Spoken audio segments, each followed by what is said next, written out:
Hey there, all you cool, epic, and awesome fans, followers, and listeners.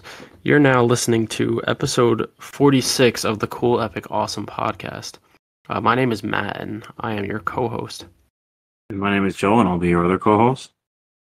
And on episode 46 today, we're going to be going over 3 films, 2 of which were just recently released in theaters, and then one which I recommended 2 weeks ago, which is a bit of a strange one, but we'll save that for last. But yeah, to start things off, the first movie that we saw in theaters was the film Monkey Man, which was kind of Dev Patel's magnum opus kind of thing. Like he directed the film, he stars in the film, he produced it. He was the one that he came up with the idea of the film, right?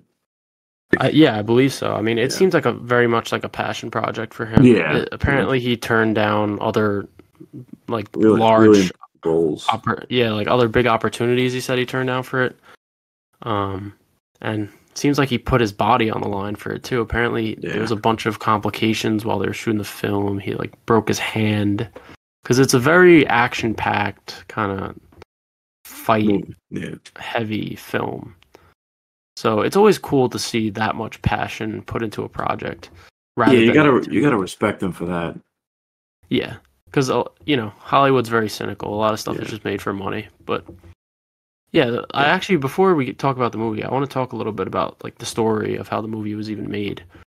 So it was originally supposed to be a straight to streaming, and it was just going to go straight to Netflix, not get a theatrical release. But then Jordan Peele happened upon the film. He saw it, and he was like, "This is great. I'm gonna make my production company, which is Monkey Paw, who they actually have another film coming out later this year." But anyway, so he, what's the word? Not produce, but he distributed. He distributed the movie. So Monkey Paw distributed the film into theaters. Yeah. And yeah, I mean, I think that was definitely a good choice. It's definitely a theatrical. Yeah, I feel like that definitely added to the experience. It was definitely good enough to have it theatrical release. Yeah, it warranted its release. But yeah, so let's see if we could run down the story really quick. So it is kind of just a typical sort of revenge tale where it's this boy who his family was killed while he was young, and then he kind of wants to get revenge against the people that killed his family or messed up his village and whatnot. All I was hearing... Go ahead, sorry. There's a lot of kind of Indian political stuff going on in the movie that we're from the United States, so we don't really, I didn't really know what was going on with that, but I think that was why originally it was going to be straight to streaming, because Netflix was nervous about how people would perceive it. But I don't know I didn't know what was going on with that, just because I don't keep up with Indian politics. But yeah, I also don't keep up with Indian politics, surprisingly. No, but yeah, a lot of the nuance is sort of lost there for me, because I don't really understand the details of that political conflict. Yeah, I know I saw something before the movie got made that they changed the colors of the flag of the oppressors for some reason, because the colors that it originally was emulated the colors of some actual group in real life, so they had to change it. I wonder what group it was. Yeah, I don't really know, but you could definitely look into that if you look up, I guess, the colors. It's not like a colonizer story where it seems like it's an issue within India itself. It doesn't seem like an outside. It seems like they're basically abusing their own people. Yeah, something along those lines. Or there's some sort of big gap between the rich and the poor, impoverished. Yeah. But going into this movie, I was kind of expecting John Wick. I love John Wick. But I remember people even we're describing this as John Wick in Mumbai. That was what I was hearing about it when people were first talking about the movie. It was described as basically a John Wick movie in India. But it honestly is not even close in terms of the fighting. John Wick is far superior in my opinion. Yeah, I would definitely agree with you. That was kind of the point I was getting to. Was it is not John Wick. It's way more, like I said, it's way more nuanced. There's a lot more going on in the background with politics. When John Wick is basically just balls to the wall, like fighting from start to finish, which you know, it may not be for everyone, but I kind of prefer that to rather than like having this sort of political conflict. That's what I feel like it also in our case, like because we don't really understand it, like it kind of hindered. Like I'm sure people from India probably appreciate it a little bit more because they can understand the context behind like the like nuance about it, you know. Mm-hmm. I just think that overall the film felt a bit unpolished, which it makes sense. Yeah, it's his first movie. I think just balancing the tones between, you know, at some points it's this goofy John Wick over the top action, and then at some points it's like this political thriller, and you know, it should choose one or the other because they're kind of, or at least do a better job at balancing the two. Yeah. I felt it was a little jarring going from scene to scene. I agree. Especially, and I guess to talk about my favorite scene, I really love that that final action scene. Especially, well, basically from when he dyes the monkey mask white up until the end, like that whole battle when he goes back into the place and just kills everyone. Especially that elevator scene was really cool with the knife stabbing the dude in the neck, like by with the knife in his mouth. Yeah, that was really cool. That whole sequence was like awesome. That's what I was and the last like 30 minutes of the movie have like some really good fight scenes. Yeah, that's what I was looking for, like for the entire movie. But I was seeing, I forgot who said it on Twitter, but I know people like to embellish these crazy reviews, especially when a film first comes out, because they want like their review to get clicks. Someone was like, there was action before Dev Patel, and now there's going to be action after Dev Patel. Like he like revolutionized. Like it's really not that good. No, it's not bad. Not to say it's a bad movie. Like the action in the beginning of the film, I just was not that impressed by it. It felt very. The camera was extremely shaky. I felt like in a lot of scenes. And I mean, it's just. Like the action at the end was significantly superior to the action at the beginning. It wasn't. I feel like that's also like this, like the story of the movie, because he gets like, look, we didn't even talk about this. So the Monkey Man it's a story about like this. What's the full story? I don't know how to explain it, but this monkey goes looking. It's an old like kind of folk tale, and he reaches for like a mango. And it's actually the sun, and he eats it. He eats it, and then. I don't know, the gods tortured him for it or something I don't know. Yeah, it is something along those lines. But so in the beginning, he just kind of gets tossed around in all these fights. And then, like, at one point, he gets, like, almost killed. And these people kind of rescue him and, like, save him. And it's kind of a parallel for, like, the Monkey Man, like, getting injured by the sun. And so I feel like that's why later on the fights are better, because it's supposed to be like, oh, he became the Monkey Man. He trains. He does have that training sequence. He does have that training with the drums. I forgot about that actually. Yeah, I actually really like that scene too. Yeah. So I want to talk about, what did you think of that group? They had like some sort of group of, I think it was like transgender like monks, or I don't know. No, I think had to do with a lot of like the political stuff in India. Because I don't know if you noticed it, but they like during one of the recordings of the news, like they said something along the lines of like, oh, like the transgender people got like kicked out of their home. There was something like that, and they're living in this like area. So, I mean, I don't know. I thought it was fine. I didn't really find it. I thought actually it was cool when they wore those suits at the end. I actually really liked those designs of the. I don't know what like the like kind of Shiva looking costumes, at the end. No, I agree. But that kind of goes back to my point of like balancing the tones, because you have one scene where it's like this really sad about him like missing his mother and all this stuff, and then the next scene it's like a group of like 10 transgender monks in like I don't think they're crazy outfits, just like murdering people. It's like. It's not that there's anything wrong with that. It's just like a ridiculous, like over the top kind of thing. Yeah. And I feel like the trailers played it up to be more of like a over the top kind of action.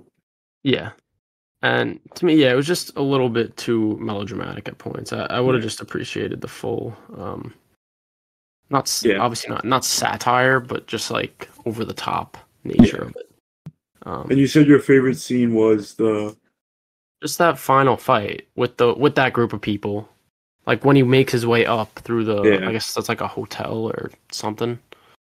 Um, Yeah. yeah, but one of the other issues I had with the film was the villain. I did really like the villain, the guy that actually like killed his mom. I think it Yeah. wasn't implied that he like sexually assaulted her as well. Yeah. So him killing or not him, but Monkey Man, or he doesn't have an actual name in the film, I don't think. I'll No, check I on think Letterboxd. I think his name is just like Boy or something. the kid, Him isn't it? Yeah. is a kid. Yeah, it's just kid. It's listed as. Yeah. So him killing that villain, that wasn't like the end, you know. There was this other guy that was kind of like the head of the head, and I wish that he was just cut out of the film. I didn't feel that same like connection between Monkey Man and him as I did the other villain. So for him to finally get that closure of killing him, and then he has to like go on and kill this other guy, and that's the ending. I didn't really think that worked. Yeah, I agree. Because they didn't like, unless I missed something, I don't think they really built him up as well as the other guy. No. Like, because I just feel like he doesn't really have like a personal connection to him. Mm-hmm. So it doesn't, like, yes, all the stuff that's happening is like he's the cause of it, but it's not really like a personal thing. Like the secure, like the cop or military person, like his connection to Dev Patel's character is that like he killed his mom. So like you're rooting for him to go after the cop more. Yeah. You know? No, yeah, that's basically what I'm saying. Yeah. But yeah, I guess to talk about Dev Patel, he was really good in the movie. Yeah, he was great. Both physically and his performance. Very good. And as I mentioned before, with the fact that he broke his hand while they were filming, he also, I think he broke one of his toes. I saw him talking about it in interviews. Fractured a rib or something like that. But they had to change like the choreography of certain fight scenes to only favor like one of his hands because they just had to, you know, get this. I didn't know that. Like the show must go on. So yeah. I didn't really notice it. Even though I heard about it beforehand, I was like kind of looking for it in the movie to see if it looked like he was only using one hand, but I didn't really notice it. Yeah.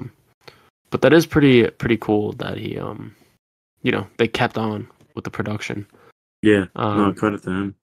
But he also does like hurt his hand. His character hurts his hand, and one of the hands is wrapped throughout the movie. So I wonder if they kind of wrote that in because of that. Probably. I mean, I feel like that's the best like way to explain it, and it makes sense for the film. Like, right, like it's believable that he broke his hand. He's fighting the whole film. Yeah, I loved like I forgot the name of the actor. He's the guy in District 8 or District something. Yeah, District 9, sorry. Charlotte Copley. He plays Tiger. He's kind of like that guy at the wrestling ring, that white dude that like leads it. I really liked his character. I thought he was cool. I like the actor a lot. And then I don't think I've really seen him in much. Yeah, you got to watch District 9. It's really good. That's an alien movie, right? It's like that. Yeah. It's like aliens basically have a colony on Earth, and they kind of. Yeah. It's filmed as like a mockumentary. It's like it acts like it's a real documentary, but it's not. Really? But yeah. Anyways, though, I just wanted to mention that I like him as an actor, so it was cool to see him in that role. I thought he did a great job, like hamming up his performance a bit. Yeah. But yeah, it seemed like there was a lot of trouble in the production of the film. I was reading that there was like certain budget cuts at points while they were filming, so some of the scenes were filmed on GoPros and iPhones. I saw that too. Do you remember that one scene with the GoPro? He was on the stairs. I think it worked. It like switches to his point of view. That was really cool. They look more like, it looked like more like a creative choice, in my opinion. Yeah. I didn't think it didn't seem like a budgetary thing. Mm-hmm. No, definitely, I agree. I think it worked for the movie. Yeah. But yeah, I guess favorite character. I feel like it's hard to say anyone besides Kid, aka Monkey. Yeah, he's the only one with really any type of character arc in it. Mm-hmm. You know. So yeah, I'm trying to think. I Oh, I did didn't have get a my favorite couple. scene. I'm sorry. Yeah, go ahead. The fight between I keep calling him just like the cop or whatever, but that fight between Kid and what's his name? His name's Ra Rana Singh. I don't It's even. like Yeah, I the don't. guy who killed his mom, essentially. But the fight is set in this room and it has like all these kind of spinning circular mirrors, so it actually makes for some really cool imagery. It was like you could see in the movie there's like bits and pieces where like you're like okay, like you could see he kind of like he has I don't know what to call it, but like that kind of he knows what he's doing. Like there's scenes that it's like all right, like I see he could be a director in the future. Like Yeah, just bits and pieces. he's competent in the Yeah, director's yeah, chair for yeah, sure, and it's definitely hard to direct yourself, especially as like your directorial yeah. debut. Mm-hmm. So I wonder if he liked it enough to like want to keep directing because it seemed like he kind of Yeah, it seemed like he fucked enjoyed it. himself up a bit. Yeah. Um, Maybe. yeah, but Well, we'll see. We'll see yeah. what he does next. I wonder what opportunities he missed out on that he was talking about. Maybe Fantastic Four. I saw he was in the running for Reed. Yeah, But I was now, thinking but that I saw that, but like they that cast w- like Pedro's like in his 50s, so I feel like I don't know. Would they have gone that young? Like, how would that have yeah. worked if they let's say they cast him? Would they do they still cast like Vanessa Kirby? Like that, he seems so much younger than her. Hmm. You know? Yeah, I don't know. Yeah, but Um, anyway, yeah, let me think. I'm trying to think if I had anything else to say about it. I did have one other small nitpick. Um, just maybe with the writing, I guess. But so there's this whole build up on this scene where he dyes. He like bleaches the monkey mask to make it white, and it's like this big thing. He puts on the mask, and then he like goes back to the hotel or whatever. Before he even like enters the hotel, and he just takes it off instantly. So like, what was the point of him even doing that? yeah, I didn't. I would kind of wish he wrote. I mean, he wrote. I wish he wore it like the whole fight. Though I felt it like that better. Yeah. And again, that's just a nitpick, but it's just like when that happened, I was kind of like, Yeah, okay, like why did they do that? Um, but yeah, I mean, it was good. The movie was good. I think it's overhyped a bit. The middle, probably like towards the end of the second act, was dragging a bit for me. Maybe I might have just been tired, but I was like almost struggling to like keep myself invested at that point. yeah, It slowed down a lot. yeah. I still think the film is good though, but Yeah, I I think I think could so. Well, I could get to ratings unless you had yeah. anything else you wanted to No, say about it. you pretty much covered it. All right, yeah. For me, I gave it a 3 star, 6 out of 10. There's enough that I like about it to warrant it being like a positive review, but it might be a problem with my own like mindset going in because I really did expect a John Wick. Yeah. If you would Like, have not heard that it was like it was gonna be like a John Wick comparison, and you just saw the trailers, like. But I feel like I kind of would have went in with the same expectation too, because the trailers make it seem like it's gonna be all these sick fights and stuff, you know? mhm. Yeah, it's just I don't know. I expected John Wick and I didn't get it. Yeah. So, but yeah, I really do love Dev Patel. Like I think I mentioned to you before, Joe, that I'm Yeah, like a big no. fan of his. So yeah, it's nothing against him. Like I'm a big fan of his. So, but yeah, I think it's encouraging, like, to see him, actually step in the director's chair, and he, wasn't like a complete disaster. It was a pretty solid yeah. movie. I'm excited to see what he does next, and we Yeah, actually know what he might yeah, do we know next, but we'll apparently what he's talk gonna about do. it We get to the once. news. Yeah, once we get to our movie news. But yeah, what did you rate the film? I gave it a 3 out of 5 or a 6 out of 10. Um, it's I just feel like the fights were such a letdown to me, and I mean the plot's good, but it's not nothing really like crazy, and the writing's okay, so it was just pretty like average in my opinion. Yeah, I think it's getting like super overhyped. Yeah, I agree. I think it's getting a little overhyped. Well, not a little, but yeah, because everyone Yeah, online was giving it like what is it on Letterboxd right now? I think it's at least got to be like 3.6, if not higher. 3.8. I mean, For reference, I want to see like what the John Wicks are. Are any of them that high?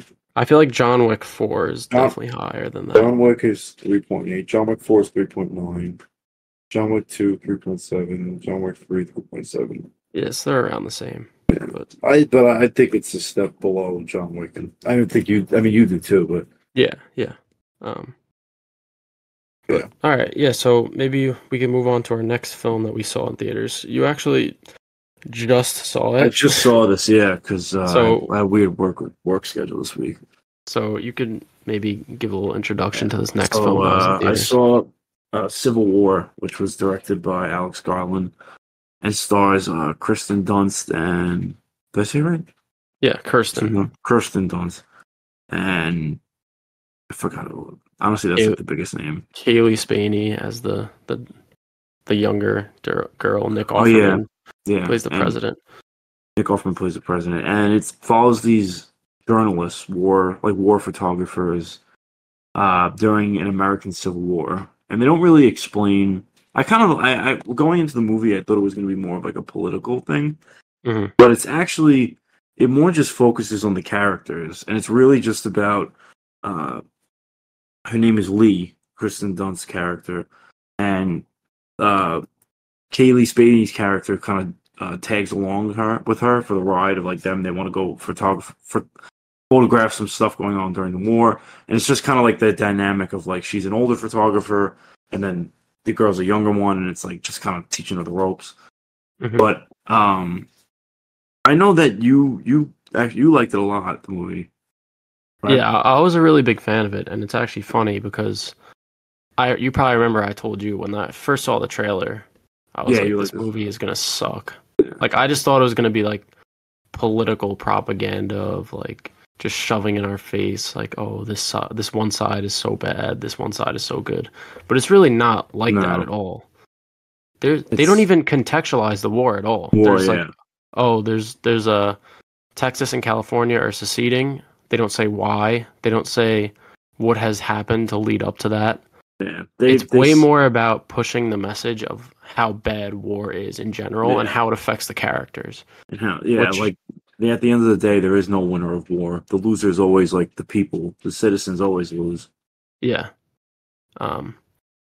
But I know you said that you didn't like. You felt it was a bit unrealistic. Yeah, I thought it was like super, super unrealistic. So the first thing that I saw that I was like, what the fuck? So the opening scene is like they're in New York and like it's people trying to get food, and it's like, which is fine. This is actually pretty like normal. Like it seemed like it was like kind of like a riot, but it wasn't like people were shooting or anything like that. People were taking pictures, but Spaney's character literally gets like smacked in the face with a bat, like with a combat, like a riot stick or bat, like completely in the face, and it's just like completely fine the next scene, like just nothing, like wasn't knocked out, no, and it was an adult cop just like completely hits her in the face, and I was like, what the fuck, like I don't know. So that was the first thing that I was like, all right, this is a little weird, and then they show like videos of the journalists.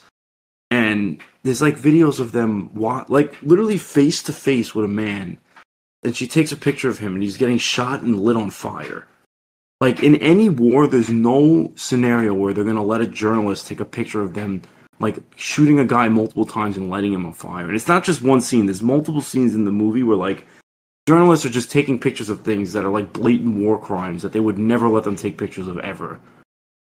I was just like, I don't know. I just thought it was because I was expecting it to be like realistic. Like I thought it was going to be like, you know, like the ugliness of war. But like, they literally follow the military people into missions, like taking pictures. Like that would never happen.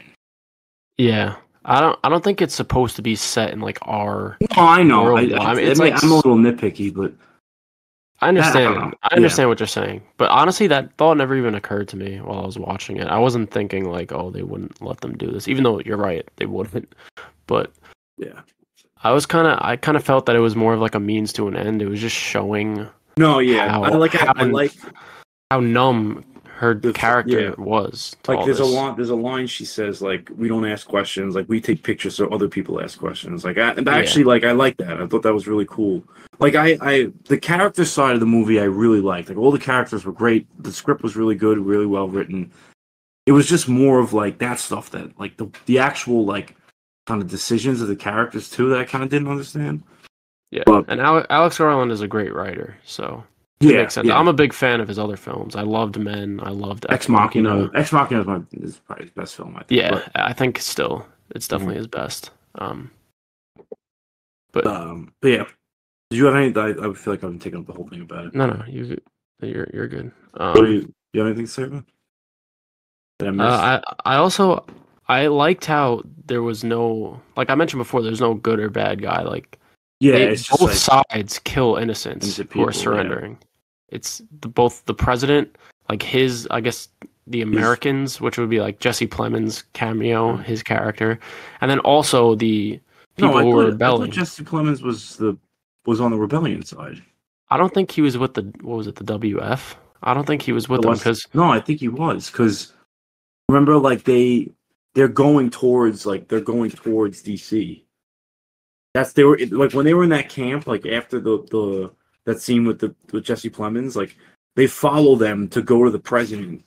Like that's when they're going after the president. Like yeah, that's the but Western remember Force. he gets tight about when the guy says he's from Florida, and it was mentioned earlier that Florida tried to secede and they couldn't, and like they Yeah, failed, and he was happy about Kaylee Spaney's character was like from Louisiana or something, and he's like, yeah, like that's a real American. So I think he was with the president, like but he was like, I don't know. right? Am I wrong? I mean, because you remember when he says, yeah, those are like real Americans. Yeah, but no, but exactly like Florida tried to secede. Yeah, and he was tight that the guy was from Florida, so No, he let him was live. The guy was from Florida. no, he was about to kill him, and then the dude came in and hit him with the truck. No, he was the first person to say, like he was the first person to speak. He said, "I'm from Florida." Then the woman was like, "I'm from Colorado," and then the other one was like, "I'm from Missouri."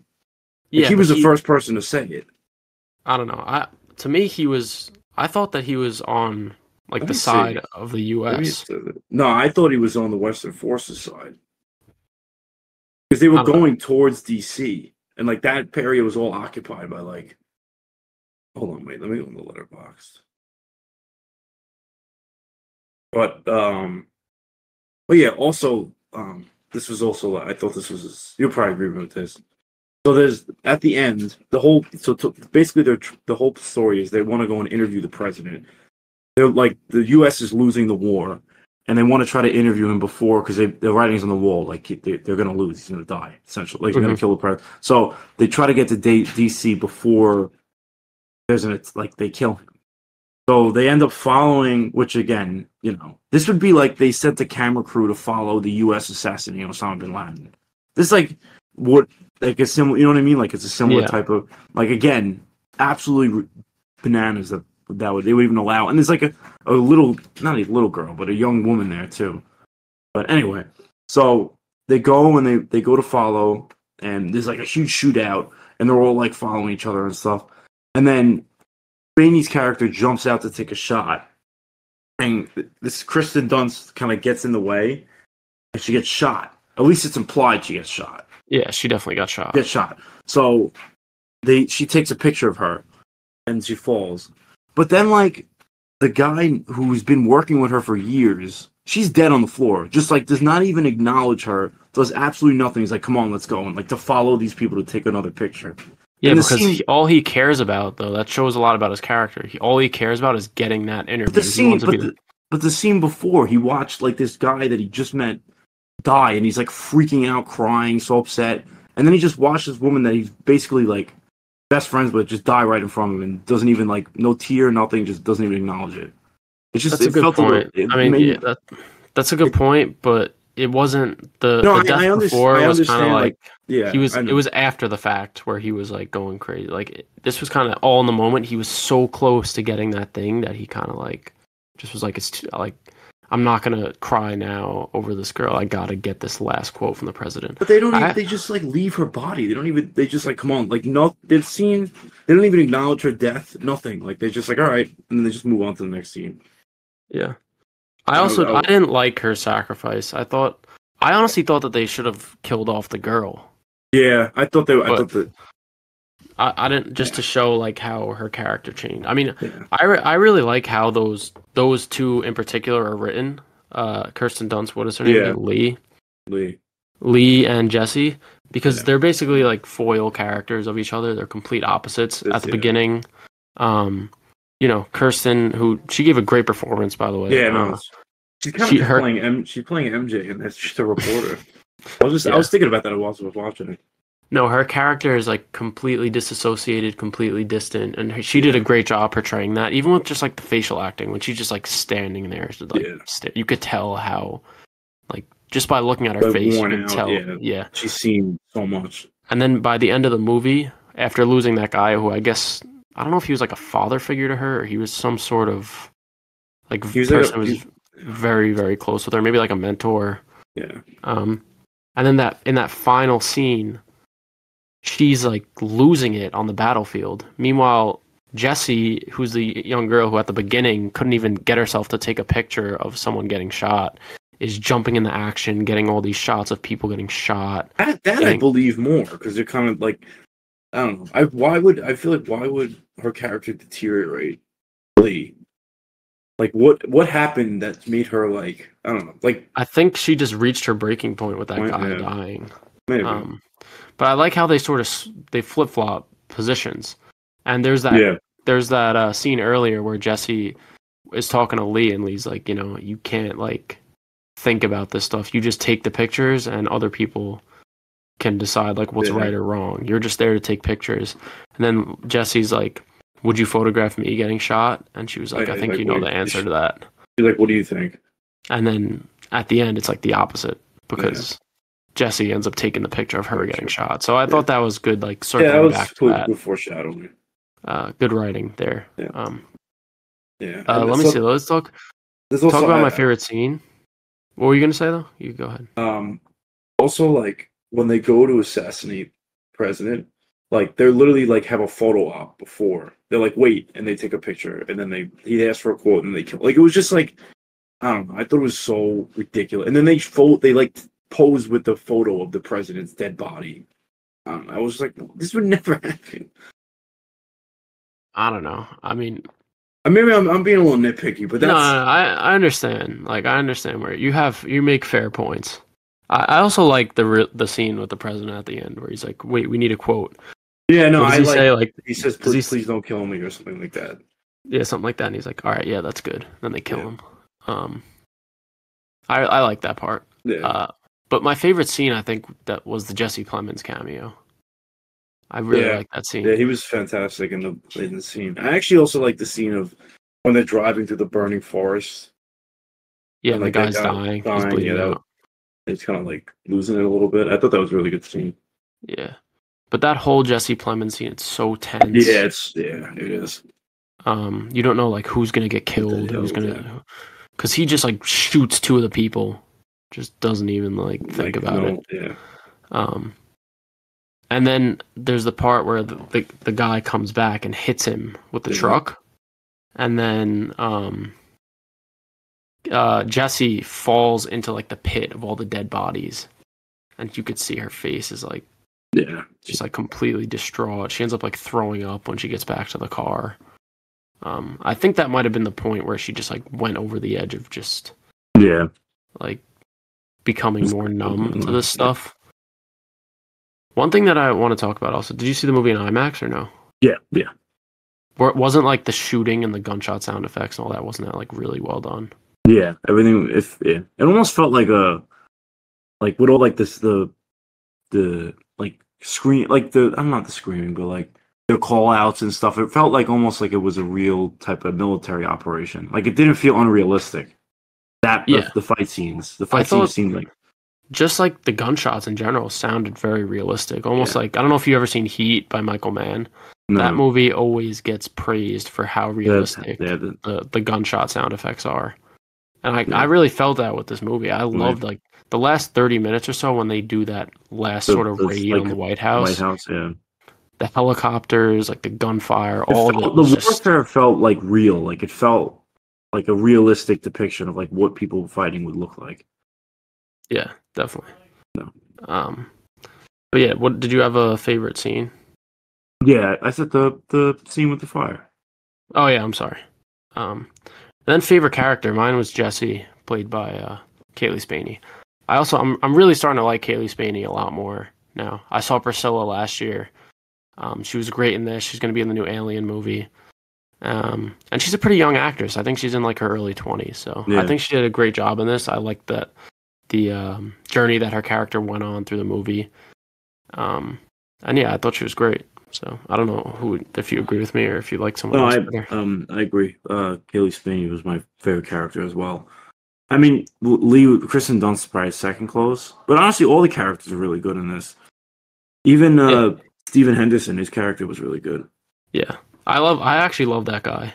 Yeah, he's awesome. Yeah, he does like he was in Beau Was Afraid. He was in Dune. Dune, yeah. He always plays like this little quirky kind of side character.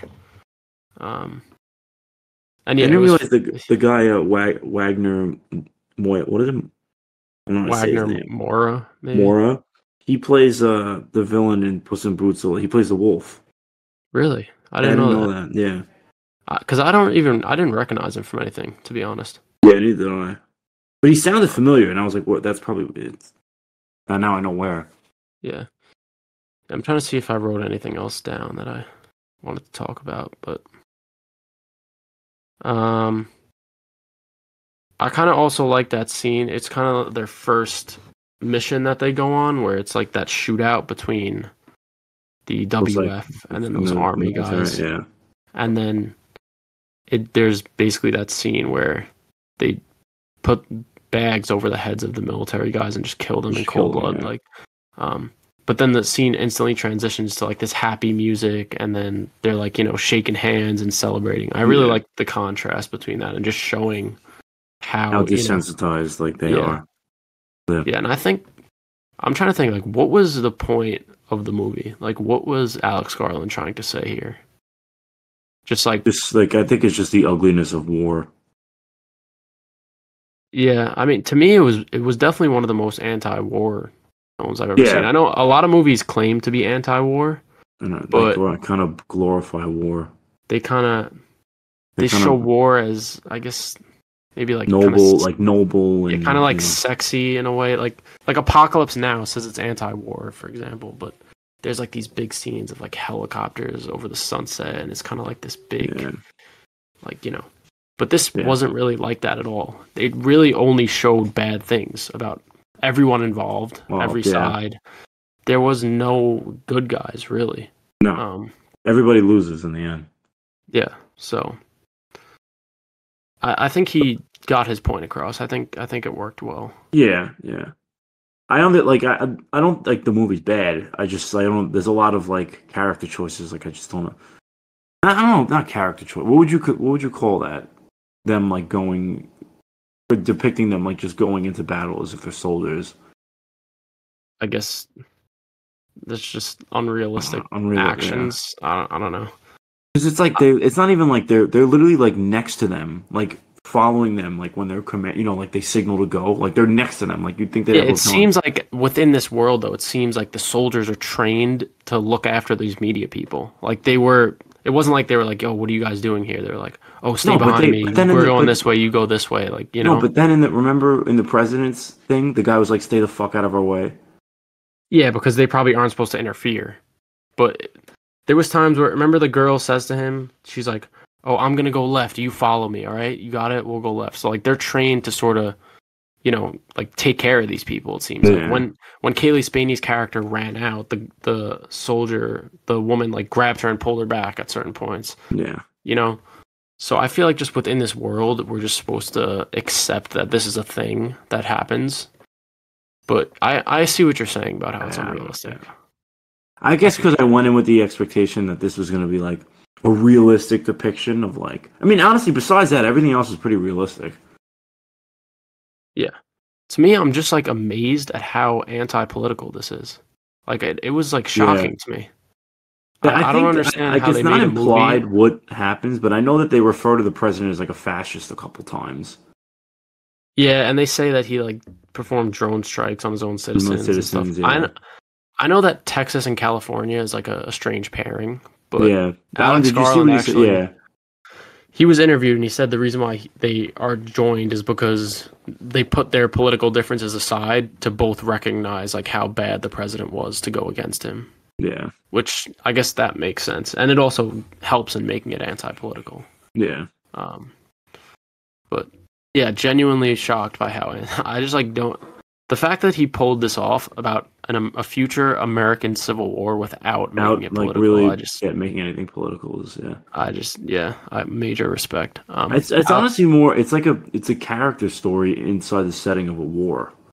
Yeah, and that I think works a lot better. Like I agree. I feel like people don't need to be lectured when watching like a war movie of like these people are so bad, this is so bad. Like it should be more about like how they never really say. I like how he doesn't say which side is bad. You were supposed to just figure it out and make the decision for yourself based off like the fighting and stuff like that. Yeah, because obviously it's implied that the president's probably an asshole. Yeah, but also it's never right to kill someone who surrendered. Yeah, they shoot his assistant and they shoot him. Even like the assistant comes out and she's like, "We'll give you the president as long as you could promise to give him safe passage and then they just kill her." Yeah. So like they're just as bad, and I appreciated that about the film. Yeah.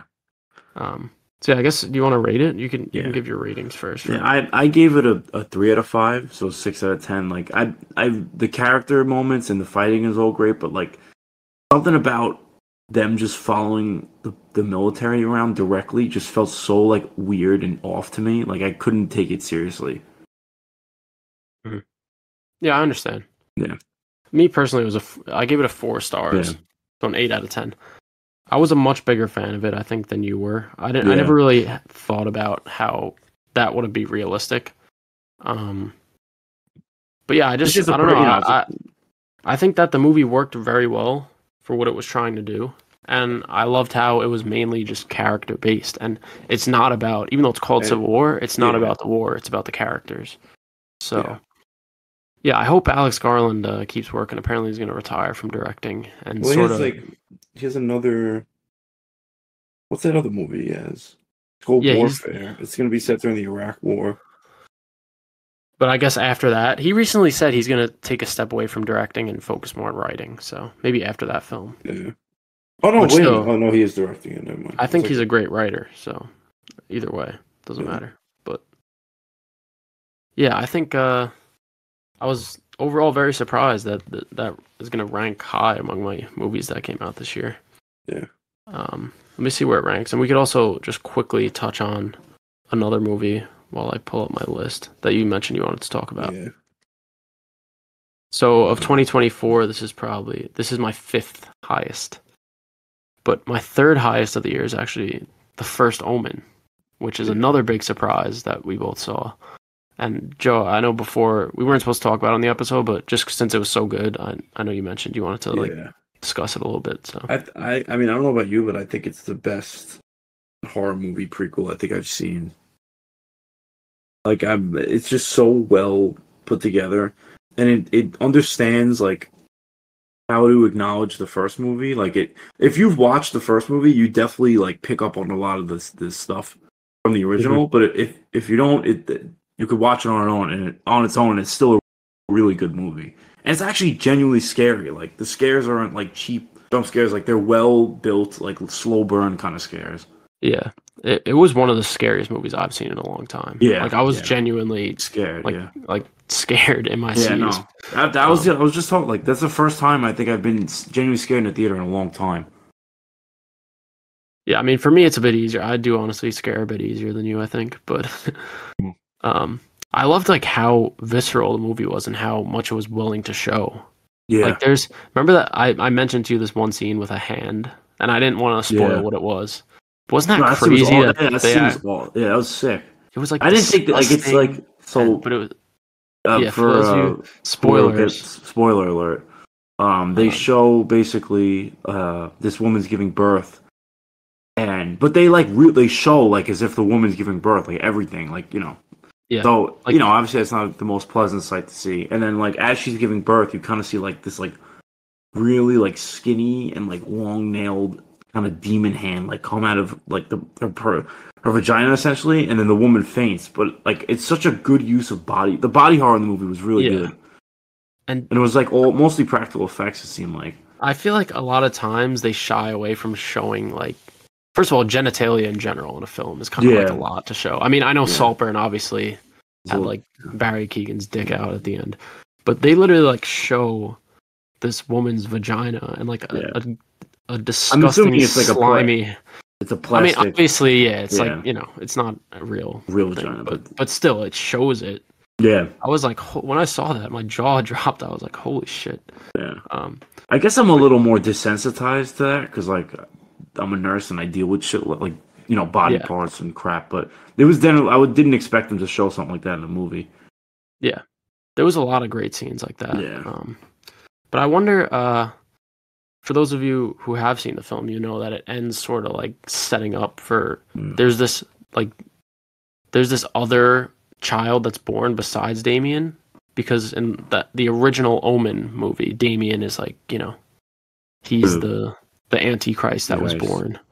But in this movie, it shows that there was actually twins. So Damien was born, he got adopted by this family, and then the girl basically goes away in secret with the mother. So I wonder if they're going to build on that story. We'll see. I guess maybe if the movie makes money. I kind of would want her. I would love for this director to remake the original.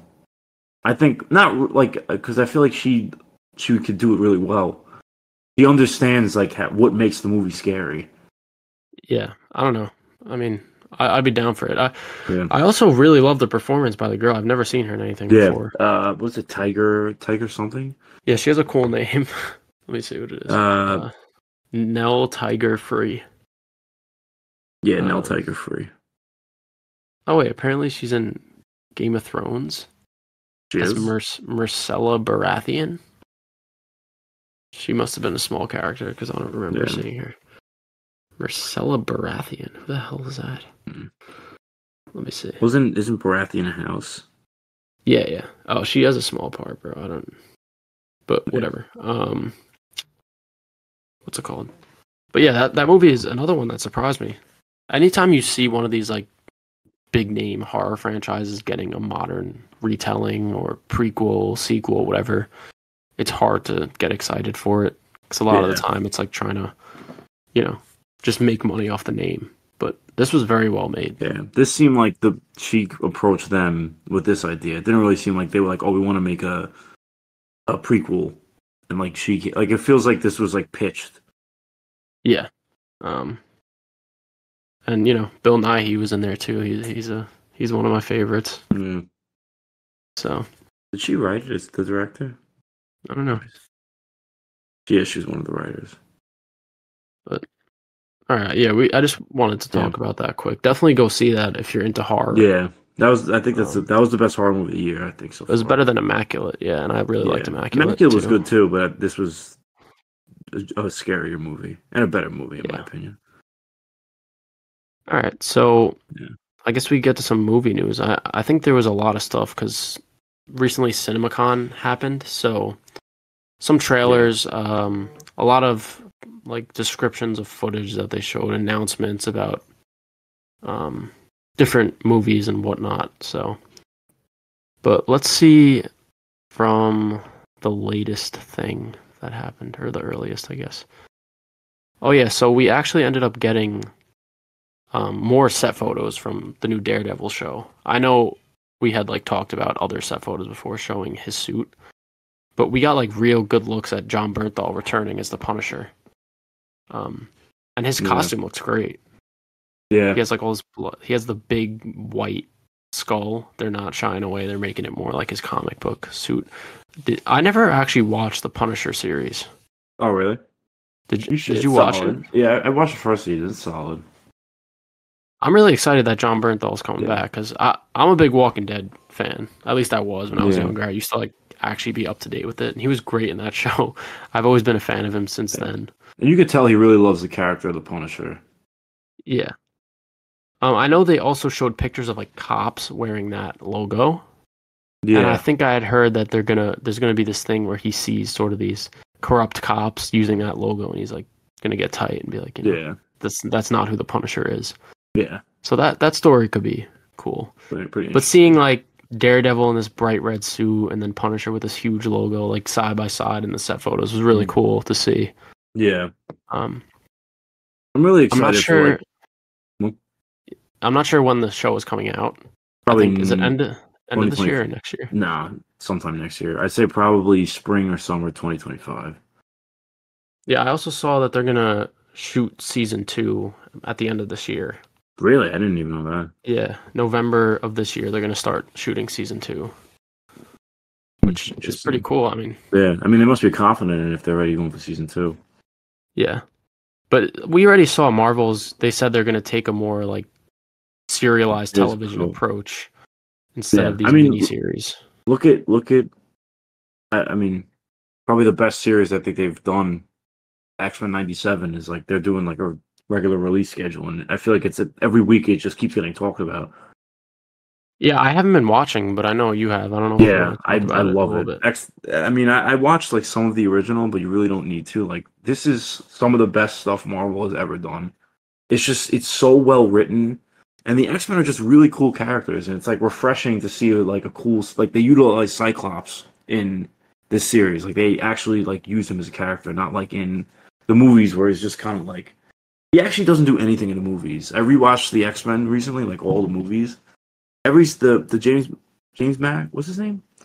Who plays him in the original series? James Marsden. Yeah, James Marsden. I mean, another he's wasted, and then in the new movies he doesn't do anything either. So it's just like I don't know. They understand the X Men characters, so and it's just it's good. It's very good. The fights are really good. Characters are cool. Yeah, I feel like the success of the show, they see like how in demand like the X-Men are. I think they're Yeah, kind of gonna be like, all right, let's try to get the X-Men into the MCU like faster yeah. than Well, I than saw that originally. apparently they're gonna film the next X Men movie like late 2024, which I don't. I mean, I that's mean, I don't apparently know about that, but yeah. I think it's a little unrealistic. Or late 2025 production date or something. When are they filming the Avengers? I know it's supposed to film the same time as the Avengers. Avengers is filming in 2025. I'm not But sure. it's gonna Apparently, be yeah, I just saw a tweet the other day that was saying like release or like the state of each Marvel series, and it was like, oh, this one's done, this one's done, this one's filming this date. yeah. I saw Spider-Man 4 is gonna start at the end of 2024. That I saw. Daredevil season 2 is end of 2024. But then I saw Avengers is 2025 shooting. I just don't know if it's the beginning towards the end. I'd assume Um, the end, because what else do they have to? What else is coming out that they have to film? They're filming Thunderbolts now. Are they done with Captain America yet or no? Reshoots in May, I think, For for Captain Captain America? America. Yeah. Okay. What else? What other stuff they have? I don't know why I can't think of it. Yeah, I I know. feel like there's nothing that great on the slate. It's mainly just the Avengers after that. Let me I know see. Shang-Chi too, I think is supposed to come out. I heard, but that's not going to be till after Avengers. Yeah, so I don't know. Blade, Oh yeah, Fantastic Blade, Four. Blade and Fantastic Four, yeah. Fantastic Four will definitely start shooting this year. They're That's already gonna be like putting out because it's supposed posters to and come stuff. out. It's supposed to come out at the same time as Superman, and Superman's filming right now. Yeah. So I'm assuming it's going to be soon. Let me see. So, Hold on. I mean, they have some of the shows coming out that I guess are going to film. Like Fantastic Four, Blade, Ironheart already filmed. Kang Dynasty. Well, I don't even think it's Kang Dynasty anymore. Armor Wars. Apparently, there's another Wakandan live action series that they're going to do. or no, it's like I thought it was an animated series, like Eyes of Wakanda or There's something. an animated and a live action. Uh, Uh, Vision Quest. Oh, isn't Wonder Man filming right now? I think that's done as Oh, well. it finished. Okay. Yeah. So. But yeah, I don't know. We can move on from that. Yeah. Yeah, I feel like we had to bring it up because Yeah. No, apparently just because we that haven't seen. episode of that last episode that came out, people were saying of X-Men '97. People were Yeah, saying it's so good. it's like I think it has like a 9.8 on IMDb or something Yeah. crazy. You should watch the show. It is very good. I think I will at some point just because I see like how great the reviews And are. the animation's great. Like it looks really good. Yeah. All right, but moving Yeah. on.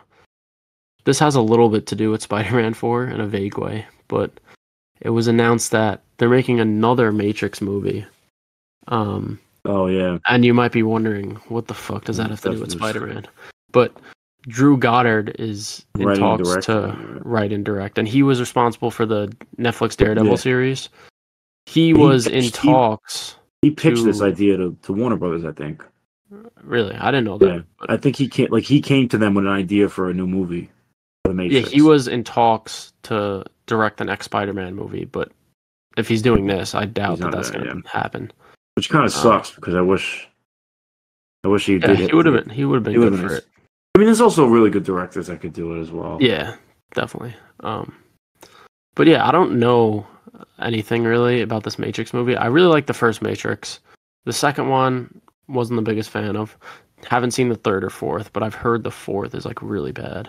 The new one? It flopped. Yeah, it flopped.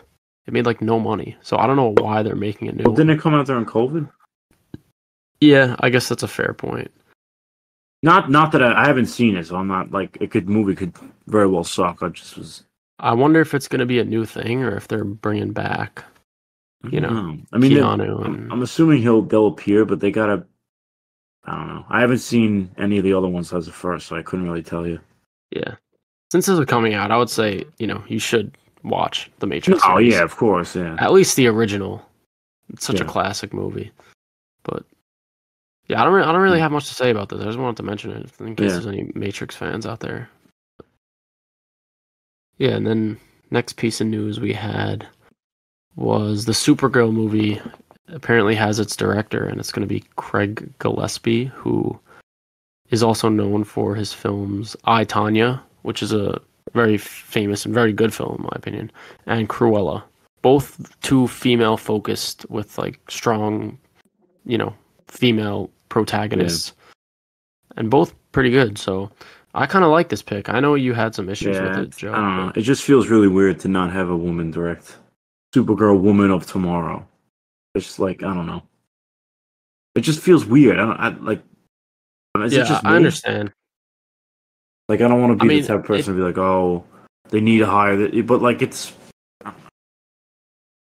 Yeah, I mean, I don't think they necessarily needed to hire a woman. I think that.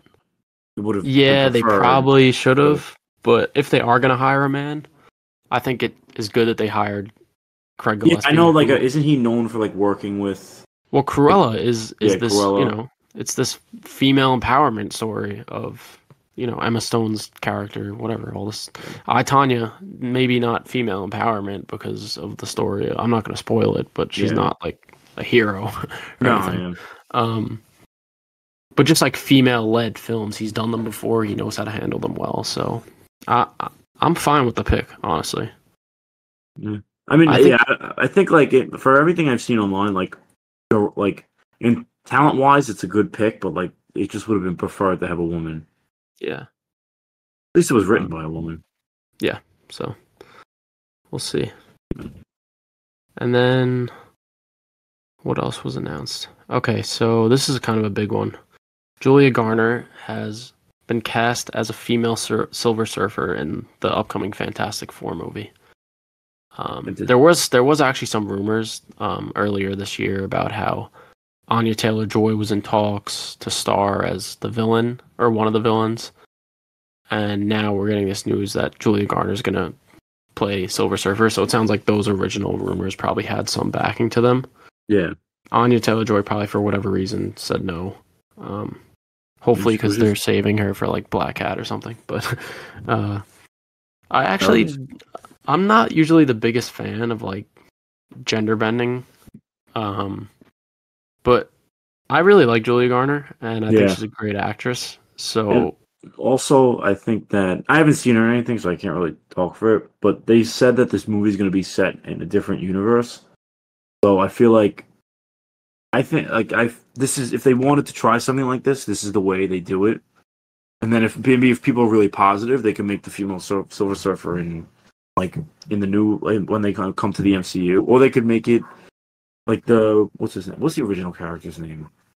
I want to say it's like Nathan something. I could have just completely made that up. Oh, isn't it Daniel Richard? No. Let me look it up. Hold on. But also, I know I said gender bent, but technically it's not gender bent. It's not. Yeah, it's a different iteration of the Silver Surfer. Yeah, it's a different character. Yeah. Let me find his name. Norin Rad That's like the Silver Surfer that we all know. Yeah.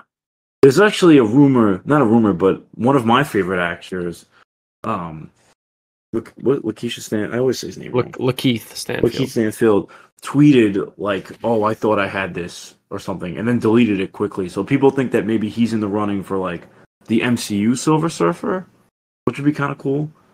Yeah, because technically this film's gonna be in a separate universe, right? And also, the Silver Surfer's an alien, so like it doesn't really matter what race the character is. Yeah.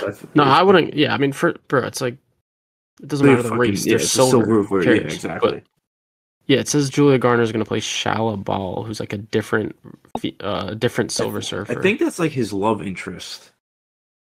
Maybe.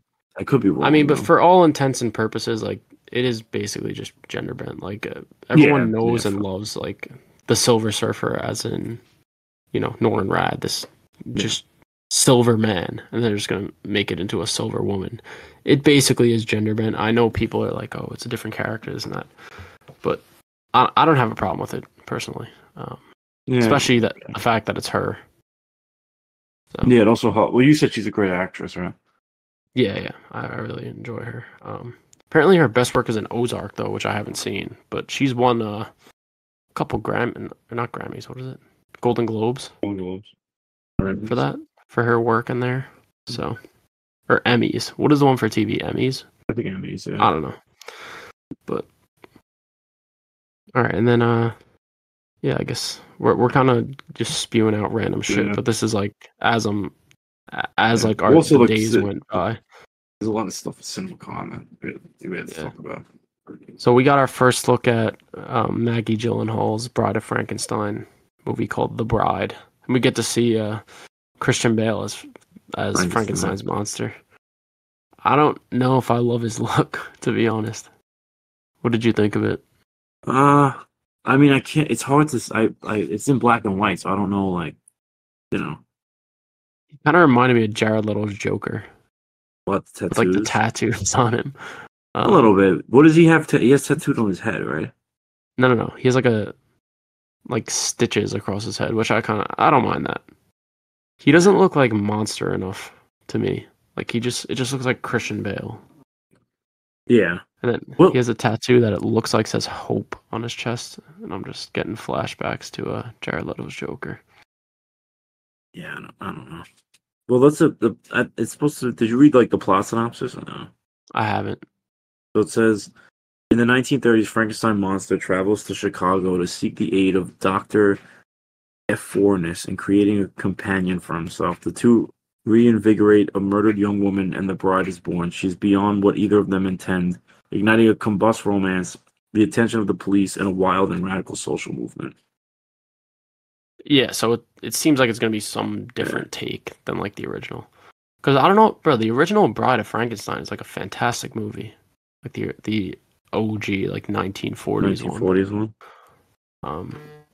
So, like, this is technically a remake. I don't know, it just seems like a story that happens to have like the Frankenstein characters in it.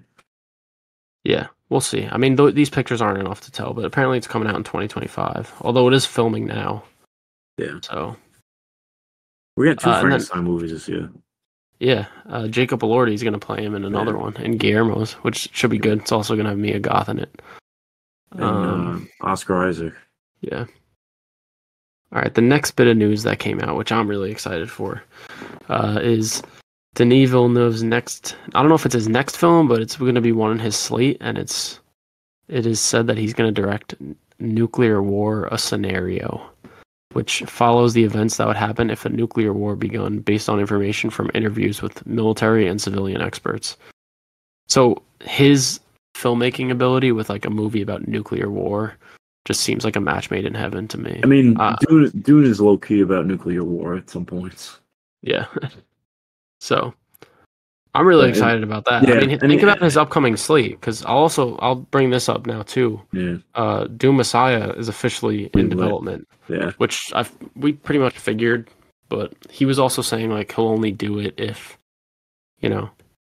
there was a story good enough. But he might have just been like threatening to leave so that they'd give him a bigger paycheck or something. Because this movie was going to get made regardless. Yeah. So And he's he doing has like four projects, I think, in the works right now. yeah. So it's this one, Nuclear War, a War, scenario, you know, Dune Messiah, the Cleopatra Rendezvous. movie. Yeah, Rendezvous with Rama, which I actually bought Yeah, the book.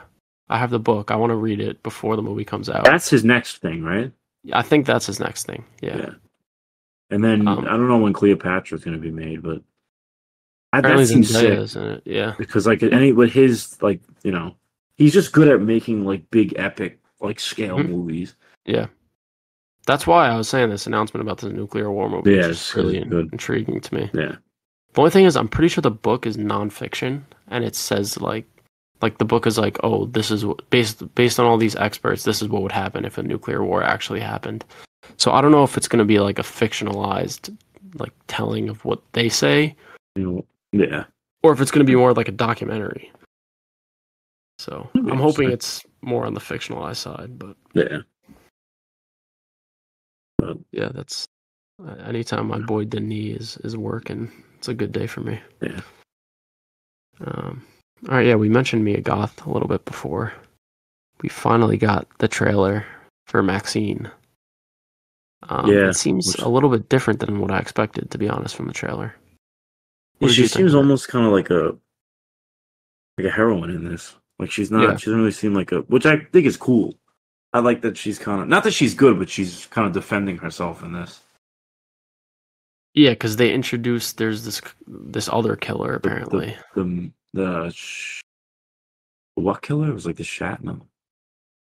Oh, the something stalker, the The Midnight Night Stalker, Stalker or The something. Night The Stalker. Night Stalker. Yeah. And they're like, oh, like be careful. And she's like, I can handle myself. Yeah, It looks really good. I saw the it trailer on looks IMAX actually before. yeah. I watched it as well. It looks good though. I mean, Yeah. Mia Goth she's one of my favorite actresses. She's gonna do her thing. She's gonna play Maxxine well. I think she co-wrote it. Yeah, or she either produced it or co-wrote or something. Um, there's also a lot of supporting actors that I'm really excited to see. Yeah. Giancarlo Esposito is finally not playing a bald villain that just like looks at the camera in a monotone way. He has like hair and he seems like a little bit quirky. I'm excited to see that.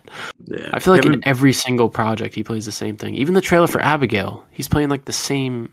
Oh no, yeah. It's just like. Yeah. So I was happy to see him in there. Kevin Bacon's Bacon seems like cool. Yeah, he's gonna have a small role. Yeah. Elizabeth Debicki, she's pretty big. She seems like she's gonna be like a talent agent or something. Yeah. And then Halsey, apparently in here. She was like. Oh yeah, she's playing like the opposite. She looks like she's gonna be like the opposite woman of Maxxine. Like in the movie or whatever. Like in the movie within the movie. Yeah. Yeah. So that Maxxine comes out July 4th weekend apparently. So yeah, it's not that far away. I feel like this is gonna be a big hit. Yeah, probably. Because Pearl and X by now like have a lot of buzz, and this is kind of like I think they said the budget was $23 million, so I'm sure it'll make a profit. But the first two were made for like $1 million each. I didn't know that. Yeah, it seems like a lot of this budget went into the casting. This is like a much stronger cast than the first two. So yeah, I'm excited that we finally got that. That's true, Into the next random tidbit. Seems that Margot Robbie will be producing a live-action Monopoly movie. I don't know why her niche is producing like physical media. Or not even like. She has another toy movie coming out too. I forgot what it was. Not Hot Wheels. No. Something else. Polly Pockets or something? No. Polly Pockets I think is happening, but I don't think she's doing that. No, you're right. There is another one that she's producing. Let me see if I could find this. But what are your ideas for what a Monopoly movie could be? Because I honestly I can't even. I feel like it's going to be a critique on capitalism. Probably. That's like the only route I could really see. Like, how else are they going to tell the story? I just like don't. I mean, I'm not. No one. I didn't ask for this movie. I don't think a lot of people are. Oh, she's doing The Sims. Oh, that was it. That like I feel like you could. That seems like a better way to make a story. Because at least there, like it's like there's a story to the game. Like you have a family or whatever. But Monopoly is just like I don't know. I mean, honestly, now that I'm seeing this, but I feel like The Sims is probably harder to make than Monopoly. Like The Sims, you could just make literally like any story you want because it's just about people. Yeah, but what's gonna make it a Sims movie? Are they gonna have like the green diamonds above their head and it'll just be a normal movie? Probably similar to Barbie. They start out in the game and then whatever they come to real life, or like somebody in Sim they want to come to real life and learn about that. I don't know. I don't know why they're making these. I mean, she usually produces good movies, so yeah. We'll see. I wonder who's playing the Monopoly Man. Any fan casts? Paul Giamatti. Paul Giamatti. Yeah, I was just gonna say. Paul Giamatti. Oh, yeah, I didn't know she produced Saltburn. I didn't know that. Yeah, she produced Saltburn. She produced Promising Young Woman. I think she produced. Did she produce I, Tonya as well? Yes. Yeah, so she has a good track record. And then she's producing that like Evangeline comic book movie. Oh yeah, with Olivia Wilde directing. Yeah, she really faced no type of backlash for "Don't Worry, Darling," huh? Yeah, right. Oh yeah, actually. I mean, not like a random ass. Not that she did anything like that bad, but apparently she wasn't great as director. Yeah, I heard like she would leave set for days, and like Florence Pugh basically like took over. Yeah.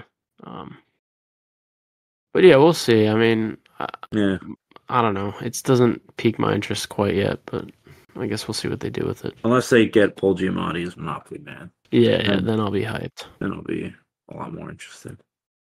And they get The Rock as the go-to-jail guy. That would be sick. But Danny DeVito is Monopoly Man. I could see that, actually.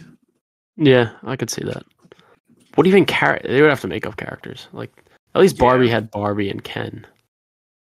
What are the Sims? I mean, like, why are we doing name your Sim? Yeah, I think you can name them yourself. Yeah. Sims, Fancast, The Rock, Jared Leto. Like, people saw Barbie and, like, studios got the complete wrong, like, idea from the success of Barbie. They think, like, that making movies about toys is, like, the next... Like, Barbie was good because it's a good story, not because it had anything to do with Barbie. Yeah, and it was, like, kind of a movie for a woman to come together and, like, it's made for a woman. It's made for a woman, it is. And that was what made it successful. Like, mothers and daughters saw it together. Yeah. It wasn't like, they weren't like, it wasn't a huge hit because it was made Barbie based on a toy. Like, that, but whatever. What do we Hollywood always gets the wrong message. Yeah. All right, let's see. Next tidbit. This is a pretty big one. Jason Blum has tweeted, "We are confirming for the first time that there will be a sequel to Five Nights at Freddy's coming fall 2025." Which means probably shooting what, summer? I would say so. It's probably gonna have a bigger budget. It said also, I read the article that confirmed it. I read it, and it said that there's no word yet on if it will be straight to Peacock. I heard that it was. I know you. Gonna be. I mean, I don't know where you saw that, but in the article it said like there is no word. Like they shouldn't. I mean, I don't know why. I mean, then again, nobody has Peacock. I don't. Yeah, I mean, I don't think they will, but yeah, I'm excited. And then also there was Mr. Blum himself actually posted a picture from within Jim Henson's Creature Shop, and it showed them working on it looks like a models. Animatronic. Yeah, and it looks like Mangle from FNAF 2. I also saw a rumor that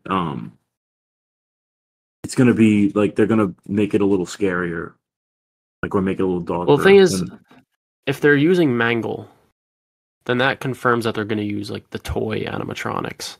I mean, which is from Five Nights at Freddy's, but he is like Mangle. Actually, I think Mangle's a she. I don't want to mess up the FNAF lore, my bad. But I think Mangle's a she. So if she is used, actually no, they're haunted by the souls. I forgot.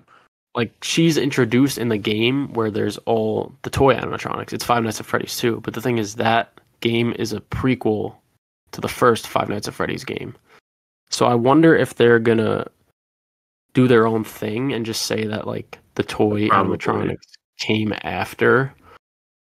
I feel like they should do that. I don't really think they should do a prequel. I think they should follow Vanny and like William Afton and Mike. I don't think they should like go back and do a different story. No, I don't know what your thoughts are. I mean, I've never played FNAF 2, so like I don't really know, the whole like. I know you said it's a different location though, right? Yeah, it's a different pizzeria. Yeah, I never played the games either. I just like follow the lore. Yeah, no, same. I mean, I played the new game. Yeah, I played Security Breach, but I never because that's more of like an accessible, an actual game. Yeah, it's not like a PC game. Yeah, but I mean, I think we all knew FNAF 2 was coming. Yeah, apparently there's going to be like other spin-offs set in the world of FNAF. Yeah, it would make sense just because of how successful the franchise will be. Or the franchise is outside of the movies already, so.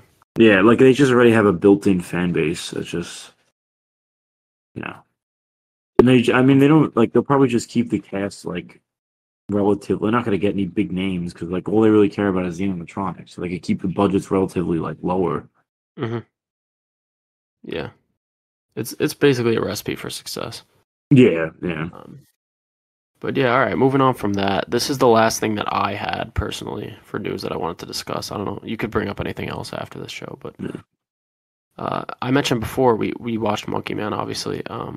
Dev Patel is reportedly in talks to join the cast of Gareth Edwards' new Jurassic World movies, which he would be, I guess, the co-lead to Scarlett Johansson. Yeah. And that idea of a Scarlett Johansson, Dev Patel Jurassic World movie is just, it's a major upgrade to Bryce Dallas Howard and I thought they were Chris fine. Pratt, in my opinion. They were okay. No, they were fine, but the caliber of actor here I think is just a lot better. No, I agree. And it doesn't seem like they're going for, I mean, Scarlett Johansson kind of, but Dev Patel, it's not like they're going for the classic action star kind of vibe. Yeah, like he Dev could Patel, play the villain, maybe. Maybe. That's a good point. He could play the villain. But yeah, I'm just, like I said, I'm excited to see what he does next, and I'm glad it is something like this. It kind of is like what they say in Hollywood is like you do one for you and then one for them. This seems like it's one for them. He's doing a big budget, not a superhero movie, obviously, but it's like a big IP. Yeah, so he's definitely getting a lot of money for this, but maybe it's not a story that he necessarily wants to tell. Yeah. He needs to recoup for finance and Monkey Man. Yeah. So yeah, my excitement level for this went up by a lot. Apparently it's getting written by the original writer for the original Jurassic Park writer. Then you got ScarJo, one of my favorite actresses, and Dev Patel. He's not necessarily one of my favorite actors, but definitely one of the more talented actors working. Yeah. And I still am a huge fan of his. So yeah, I mean didn't they say they wanted to start filming like soon? I mean, if they're going to release in July, they have to. Yeah. Because like they'll shoot this summer, maybe, I feel like. I don't know. That turnaround, like, it's going to be crazy, though. It'll probably end up getting delayed, because... It has to, I feel like. They probably won't want to compete with Superman. I heard Fantastic Four and Jurassic World might both change dates. When is Fantastic Four slated for currently? I think this 2 weeks before. I see MCU Fantastic Four release date. Let's see. July 25th, 2025. And Superman is like July 12th or something? July 11th, I think. So. Yeah, July 11th. Fantastic Four will probably move. And Jurassic World, I think, is also that month. Maybe not the same day. It's July 5th, I think. July 2nd. July 2nd, yeah. So, I doubt it'll be ready by then. No, there's no way. Unless this dinosaurs are going to look like they're from 2003. Funny, though, because the original Jurassic Park has better VFX than the fucking Jurassic World Dominion. Anyways, that was really it for me for movie news. I don't know if there's anything else, because there was a lot of stuff that we didn't touch on, but nothing that really caught my attention to want to talk about. I don't know if there's anything. The only major one that I would say we could talk about is Damien Chazelle has announced his next project. which is the director of La La Land and Babylon. And it's going to be, they didn't say too much about it, but that it's set in a jail. That's all we really know about it so far. But Yeah, anything that he does, I'm interested. So I hope it's has musical aspects to it. Like, yeah, as much as I love Babylon, I think my favorite thing about it might be that score. And the score is fantastic. Such a shame that it did not win the Oscar. Yeah. It's crazy. It also was announced that Monarch Legacy is going to be getting a second season along with spin-offs. So the MonsterVerse seems like it's going to be here to stay for a while. Yeah, that's intriguing to me. Although I feel like the only thing is with like MonsterVerse, I feel like they should be big spectacle movies. Like I don't really. Yeah, I feel like it was. I haven't watched the actual Monarch series, so I don't really know. Like, apparently it's good. Yeah. But all right, I think we could pretty much wrap up movie news. The next segment of today's episode, I know we usually do a list, on every episode, like a top 10 list. But last episode, Joe, you suggested that instead we should fancast an upcoming movie. So maybe you want to let the fans know what we got. There's a rumor right now that it's not officially confirmed, but that they're making a Teen Titans movie with the writer of the Supergirl woman set to write it. So I said instead of doing a list, we should fancast some of the characters. I mean, obviously we don't know like which characters are going to be in it, but for the general idea of like having the basic Teen Titans characters.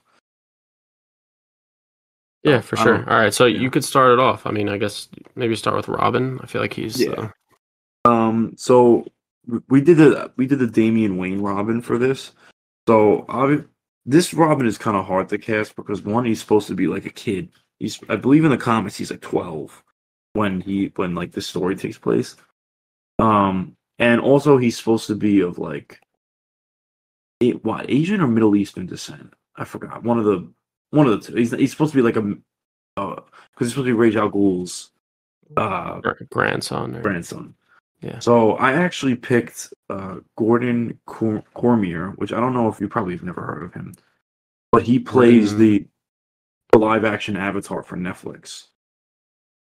And honestly, with child actors, I feel like it's kind of hard because not a lot of them are very good. Not to sound like an asshole, obviously, like it's extremely hard to act. But as they get older, they get good. But the biggest thing for me was that he does a lot of the acrobatic stuff Avatar really well. So I feel like he fits the Damian Wayne kind of like he's already done a large IP with a lot of action and stuff like that. So I feel like it's a pretty solid pick. And he's good in Avatar. I mean, I haven't seen it, but yeah. Yeah, I mean, I don't. I'm sure he could do it. If he is good in Avatar, especially, he's used to this big studio kind of stuff. Yeah. So, I have a very different pick. Mm-hmm. My Robin is like a bit older. I don't know if he would necessarily work as Damian, but this actor, I just like want to see him so bad as a Robin that I just like chose him. I feel like he might work better maybe as a Damian. I mean, not as Damian, as a Dick Grayson. Mm-hmm. And it's Gabriel LaBelle. I don't know if you've heard of him, but he got his big break in The Fabelmans last year. He plays the lead. And I also just watched him in Snack Shack, which came out this year, which he was fantastic in. He embodied that sort of like cockiness that I feel like a good Robin would have. He's still relatively young. He's younger than me. He's 20, he's like 21. Yeah, so they could play down his age a bit. You get past, right? But yeah, I think if you watch that movie Snack Shack, also Joe, I think that's like my second favorite movie to release this year. Yeah. You'll see. He's pretty built. He's got muscle on him. Mm-hmm. So I think it's only a matter of time before he does appear in some superhero thing. So I think he would be a pretty great Robin. He doesn't have that background, that ethnic background that would work for Damian. No, but more for I could see him as like a oh my god, Robin. Yeah, but also like who knows how old they're gonna make Damian? Yeah, that's the thing. I was fan casting based off of like how Damian is in the comics. They could very easily just change that for the purpose of the story. Yeah. So, all right. So I don't know what character you want to do next. I guess we could do Starfire next. So I actually think I told you my Starfire pick a while ago, but it's actually I don't know how to say her name. Avantika Vandanapu? I think she just goes by Avantika, like just the Avantika? first name. Yeah. She was in Mean Girls. Obviously that wasn't really great, and her character wasn't like the best, but I feel like she has like that kind of kindness that what's her name? What's Starfire's actual name? Coriander, I think. Coriander. It's something like that. But she looks the part too. She's in the age range. There's rumors of her playing Rapunzel, right? Yeah, but apparently that movie isn't even like confirmed to be happening, so I don't even know if that's real. How old is she? Do you know? She is. She does seem a bit on the older side. No, she's born in 2005, so she's actually really young. Wow, I didn't know that. Let me see age. Avantika age. She's 19. Oh, okay. Wow. I didn't realize she was that young. Yeah. But yeah, that's a good pick. I liked her. I liked her in Mean Girls though. She was overacting a bit, but I think she definitely has like a bright future ahead of her. Yeah. So. And she's in that movie Tarot that comes out in May. Tarot. Oh, Never heard of tarot cards before? It's just. That's all right. Yeah, it's a good pick. I think I have one that I think you'll like. Actually, this is an actress that is gaining a lot of popularity now. I just saw her in a movie this year called Suncoast, which I really liked. She's also in The Last of Us, and it's Nico Parker. I think she's going to be in the How to Train Your Dragon. Oh yeah. I've seen her. She's 19 as well. And yeah, I think she's a pretty great actress. Yeah, I could see her as a Starfire. She kind of has the look. She has the curls. That I don't know. I feel like they're gonna make her have curly hair in the. Yeah, she normally does in the at least her first appearances. She has like the curly hair. Yeah, I'm not sure of her ethnicity, but I don't think it matters. No, it doesn't matter for Starfire. Starfire, no. She's an alien, so it's like they could cast anybody. Yeah. But yeah, I mean, do you think she could work? I feel like. Yeah, no, I mean, I saw The Last of Us. She was good in The Last of Us. She's not in a lot, but. Yeah. She plays. She's Joel's daughter, right? Yeah. She's like his actual daughter. Yeah. So. Yeah. What's next? I guess we could do Beast Boy next. And my Beast Boy pick, I've actually felt this for a long time, is Iñaki Godoy, who plays Luffy in the live action One Piece. And Luffy is kind of just him and Beast Boy kind of have the same kind of like comedy energy. And I love Iñaki in One Piece. He's probably the best thing about it. He really embodies the character really well. He's in the age range. I think he's 21 or 20. And I think he's like, he's an up and coming actor. This was his big break, was One Piece. Mm-hmm. I think he could do it. He's definitely a good pick. I watched like a couple episodes of One Piece. I think he can do it. He has that kind of like Beast Boy energy. Mm-hmm. All right, so for Beast Boy, I had a little trouble on this one. I can't lie. Mm-hmm. But I was kind of looking through movies that I liked like recently to see like what are some good young actors that in terms of like the entire cast of the Teen Titans. And I actually went with this very unknown actor. His name is Gabriel Chung. His only credit is May December. He plays Charles Melton and Julianne Moore's son in the movie. Mm-hmm. Yeah, he had a good performance in that film as the son. He's not that anything that stood out, but when I was just searching for young actors, I tried to obviously find an Asian actor. And yeah, I think he's what? Let me see how old he is. Yeah, he's born in 2003, so he would also fit into that age range. He's pretty unknown, so they'd probably be able to. When I looked up his name, is videos of him cosplaying as Nightwing, so he seems like a big DC fan. Yeah.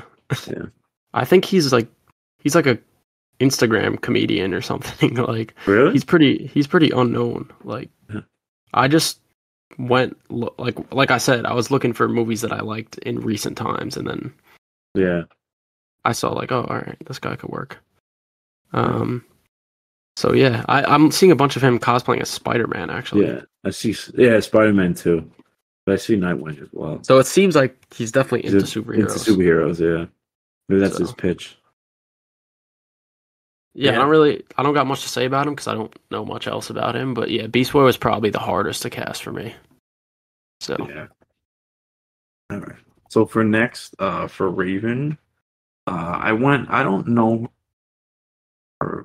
Actually, yeah, she's in the age range, but I went with Stefan Keen, who actually plays X-23 and is also going to be in the new Star Wars series, Acolyte. wait, isn't her name like? I thought her name was Daphne. What did you call her? Daphne. I didn't hear what you said. It might have. No, I said Stefan. No, it was like spelled wrong in the article I was reading. It was Dafine. But it's Daphne Keen. Yeah, sorry. But yeah, she's. I mean, her biggest thing was X-23. She's going to be in the new Acolyte series. And honestly, she's coming back in Deadpool. Yeah, and she's 19, so she's in that range as well. So I think she'd be a great pick. I think, especially in X-23, she has kind of that like dark, like rage kind of energy. Yeah, no, I could see her doing it. She got the look too. She's pale. Yeah. So, all right. This one is a little bit out of age range. She's 25, but she could definitely play younger than her looks. And I actually went with Kaylee Spaney. We just saw her in Civil War. She looks like she looks like she could be 16 in that movie. Yeah, no, she definitely could. I think she could play her age like down. 16 in that movie until they mentioned that she was like 23. Yeah, she's 25 in real life. But she's got the look, she's got the chops. And I think of my cast, she would probably be like the biggest name, and she's not even that big. Yeah. And the thing that I feel like, what's it called? The most important part of Raven, I feel like, is that look. Like I don't know if there's like any other special attributes you should look for like in an actress. But I feel like having that dark hair, but like very light pale complexion is like the biggest the biggest thing to look for, especially like at least in how she looks as a character. Yeah. But yeah, I think Kaylee Spaney would do a great job. Maybe a little unconventional, like I said, because the age. But she showed that she can look younger. Yeah, even in Priscilla, I think how old is she supposed to be in that? I think when she first marries Elvis, she's like, or meets him, she's like 14 or 15. Yeah, so she could definitely put. What about Jenna Ortega? How about that? I hate that fucker. Anytime I see Jenna Ortega as Raven and Timothée Chalamet as Robin, I just want to shoot myself. It's the worst fucking fan cast. It's just like I see it all over Twitter.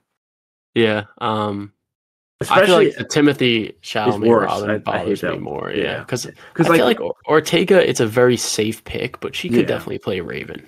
Yeah, because like when she plays Wednesday, which is basically Raven. Yeah.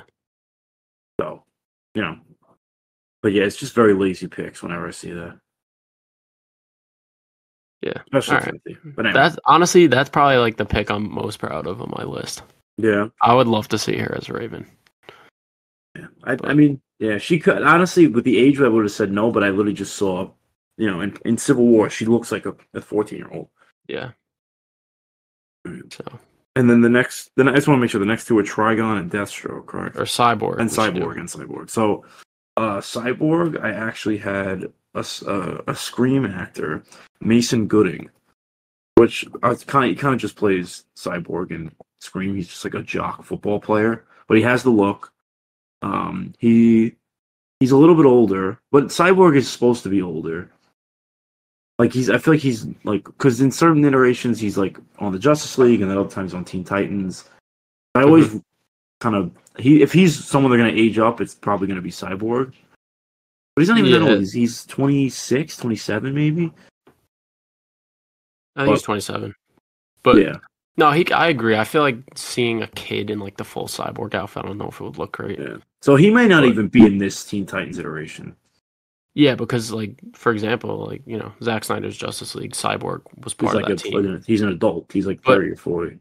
I do feel like James Gunn especially is gonna want to do like the classic Teen Titans with Cyborg. Like if not the comic, the animated show. I feel like it's gonna take a lot of inspiration from that.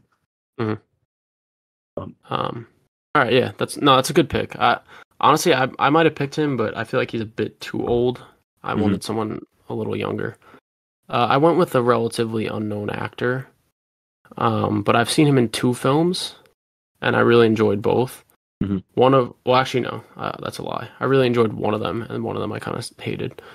So he was most recently in the movie We Have a Ghost. I don't know if you saw. Oh, I saw that. I actually did see that with Anthony Mackie and. Yeah. So he plays not the main son, but like the brother. The younger son or the older son? He's I forget which one. Whatever. He's not like the main son because there's like. I honestly I forgot. I watched it so long ago. Yeah. But then he's also in The Fallout with Jenna Ortega, and his name is Niles Fitch. You'll probably have to look him up, but he's in the age range. I enjoy him a lot more in The Fallout. He plays sort of like a love interest to Jenna Ortega's character. He's relatively unknown, and he, like I said, fits the age range, and he actually kind of looks like Cyborg. He does. Like his face, his hair. He's got to beef up though. Yeah, he would definitely have to get bigger, but I'm sure he would. Yeah, no. And I think he's like 21, so he's again fits in that general age. Yeah. So I think he could do it. Okay. So all right, and then the last two. So for Trigon, I actually had an interesting pick. I had Ron Perlman, which actually he voices Deathstroke in the animated show for Teen Titans. But I don't know. I think he's a great voice actor, because Trigon's not going to be he's like a giant demon. He's going to be a voice acting role. Yeah, I figured when I was casting mine, I was first thinking like, since they're technically Raven's father, should I make them look alike? But then I was like, it's probably just going to be mocap, so it doesn't matter. Not even mocap. I don't think it'll be like just full CGI. Yeah. And he also he played, not that this has anything to do with it, but he did play Hellboy, which is another demon. Ron Perlman, he's like, I feel like whenever you like any big creature kind of character, like Ron Perlman he's always a name that comes to mind. Yeah.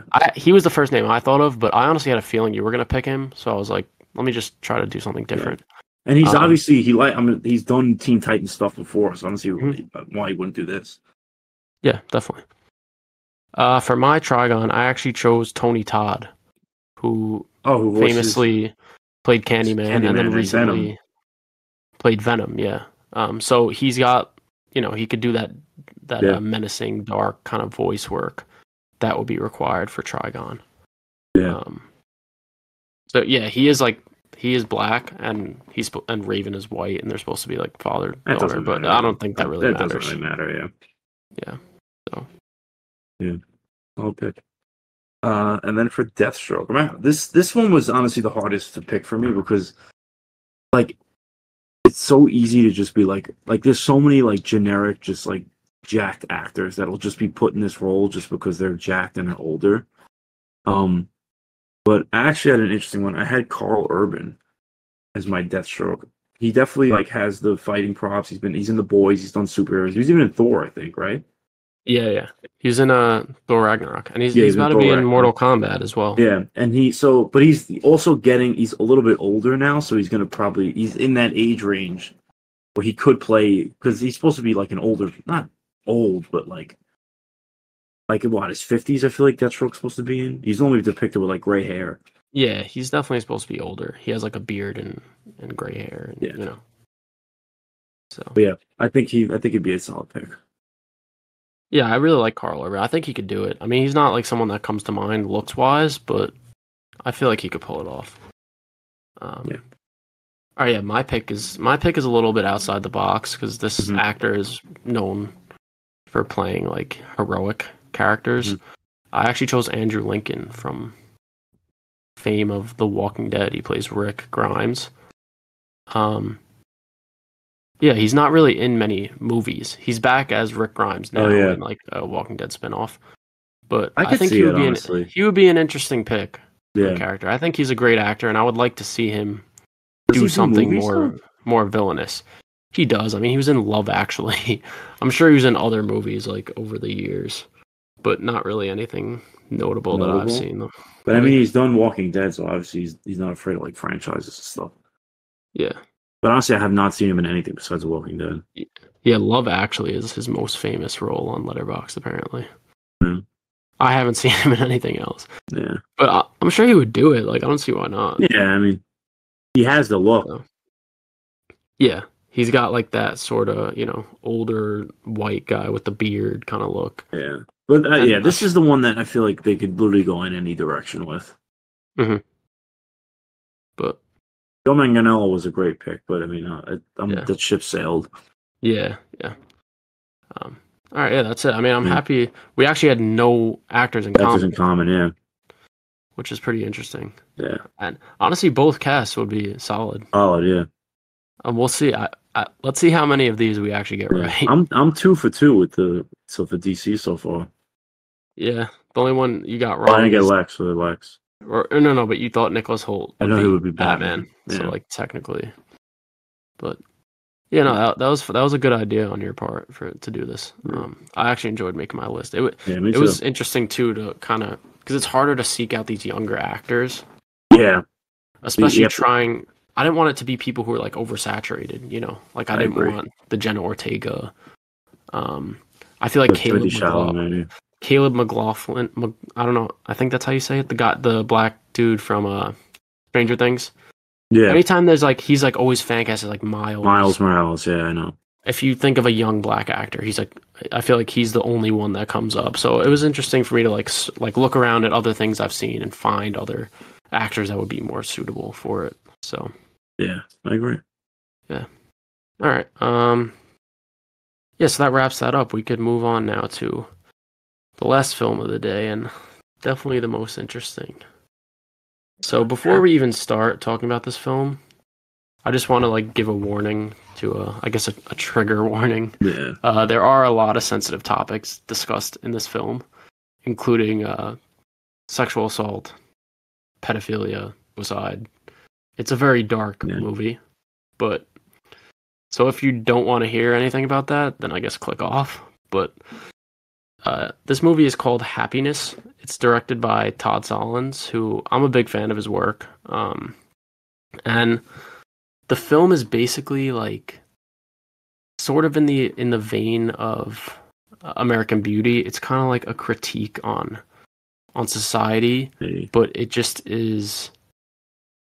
It's like a parodied sitcom sort of movie, but just the topics that are discussed are very, very dark.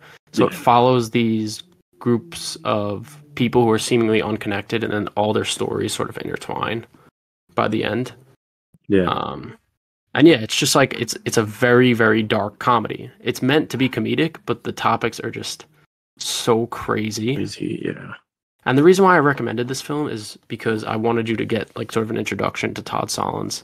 This is known as his best film, and it's his most popular. It has a 4.0 on Letterboxd. Yeah. Which is kind of crazy. Especially given like the context of what happens in the movie. So yeah, it basically follows these different guys, different people, and each one sort of has these issues that they deal with. Like, for example, Philip Seymour Hoffman's actually in the movie. Yeah. He's definitely like the most notable. And his character is sort of like an incel who's like obsessed with sex, kind of. Yeah. But he's like he can't like talk to women at all. Yeah, so he goes in his phone book and calls up random women, and like basically talks dirty to them. But then when he actually has a chance in real life, like woman right in front of him, he doesn't say a thing. Yeah. And yeah, the movie's it's very funny. I was laughing throughout the whole thing, which I don't know if that says a lot about me or a lot about the movie. I feel like you didn't enjoy it as much as I did. Yeah, I mean, it was honestly just the one aspect of the movie that I didn't like, but because it is an interesting idea of them exploring like other people's happiness, and I feel like there's a certain line they cross that for me, it just is like I can't. But I can, I was just personal preference. Like a lot of the other comedy stuff is like for example, with the girl that she's a what is she, a teacher, right? Yeah. she can't like find a boyfriend, and like the family just like they treat her like she's like pathetic, like the way they talk to her in it. They're all like extremely passive aggressive to her. Yeah. Like especially that scene at the end. I love that dinner scene at the end. It's just like the culmination of everything that's happened in the whole movie. And yeah, Joy is the main character. It's this girl who's kind of like, she's too nice for her own good. She can't like find a nice guy. Yeah. And then they like make a joke about her at the end, and then her sister is like, "Don't worry, Joy, we're laughing with you, not laughing at you." And then Joy's like, "I'm not laughing. I wasn't even laughing." And it just like shows how, you know, passive aggressive these characters are. And yeah, that scene's really funny. But yeah, I don't even know where to start with this movie, honestly. There's so much going on. Yeah. I feel like There's it would so be many different plot lines going on. Yeah. I feel like it would be best to like go by character, maybe. Yeah. I really love Philip Seymour Hoffman's performance in this. He does such a great job of playing like this weird creep guy. Mm-hmm. One of the most famous scenes in the movie is when he calls Joy. He calls Joy by accident. He goes to a phone book and like calls her, and she thinks that she's like so innocent. She thinks that it's like this guy that she got set up with. Yeah. And then he's talking to her, and then he's like, "What are you wearing?" He's like, "Oh, what are you wearing under that?" And he ends up basically like while he's doing this, he's like masturbating. Yeah. And he ejaculates onto the wall by the end, and then like puts a postcard. Instead of like cleaning it up, he just sticks a postcard on it on the wall and just like leaves it on the wall. And there's like but then you also see on the wall there's like all different types of postcards and shit on the wall. Yeah, that's what I was like. It's funny visual storytelling because he doesn't have to say it, but you know why all those other picks up. It's like stuck everywhere. But yeah, his character, he does a great job of just playing this pathetic man. Yeah. And it's such a weird movie for him to be in, especially like the caliber of actor that he is and how great of a resume he has. I was actually looking into it, and it said that a lot of other notable actors were offered the role but turned it down due to didn't know like how their what's the word?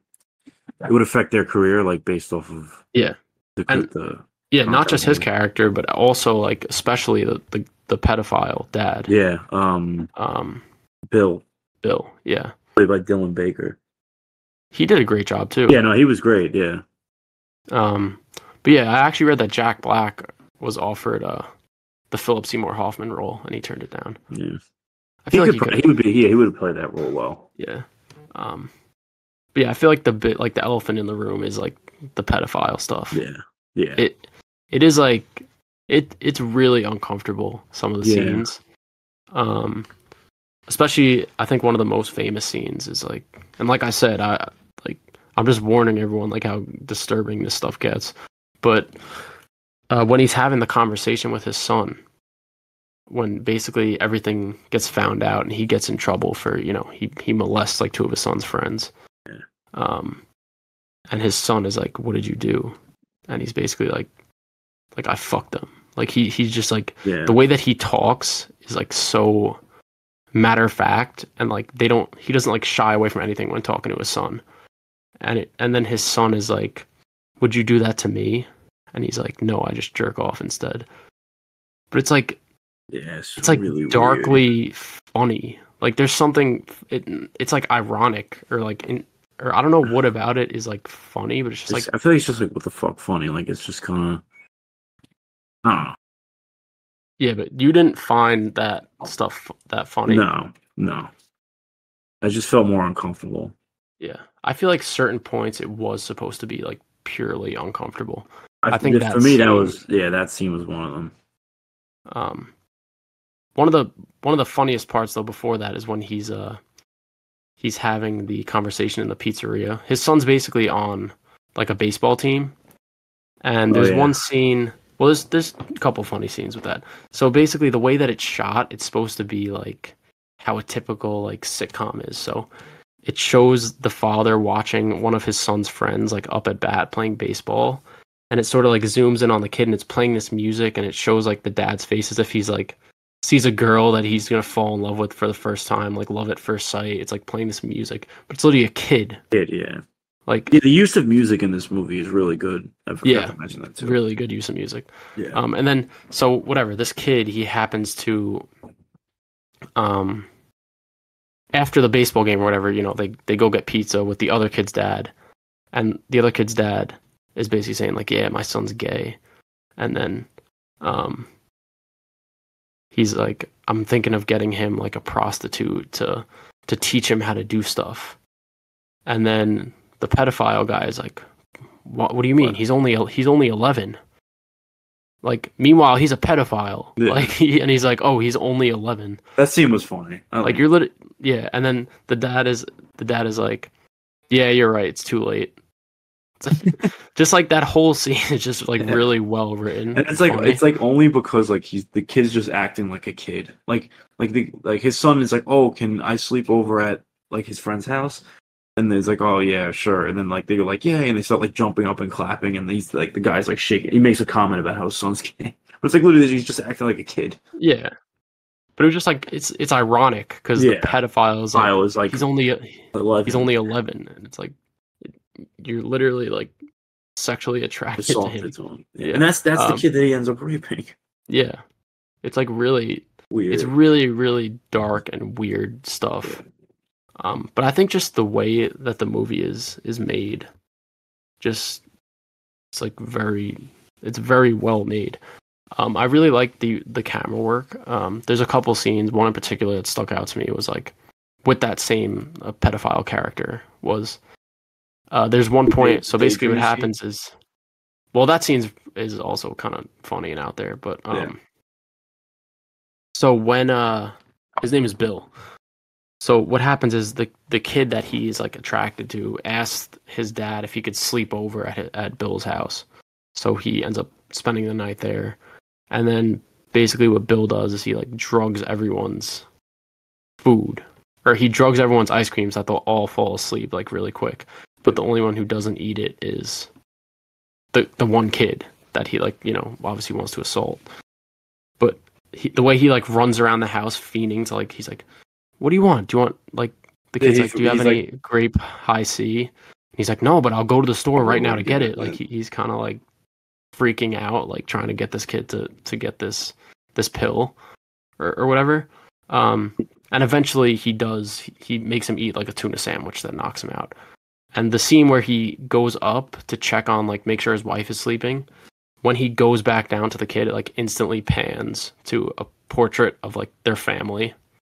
I thought that was really well done, just to show like kind of how fucked up this guy was.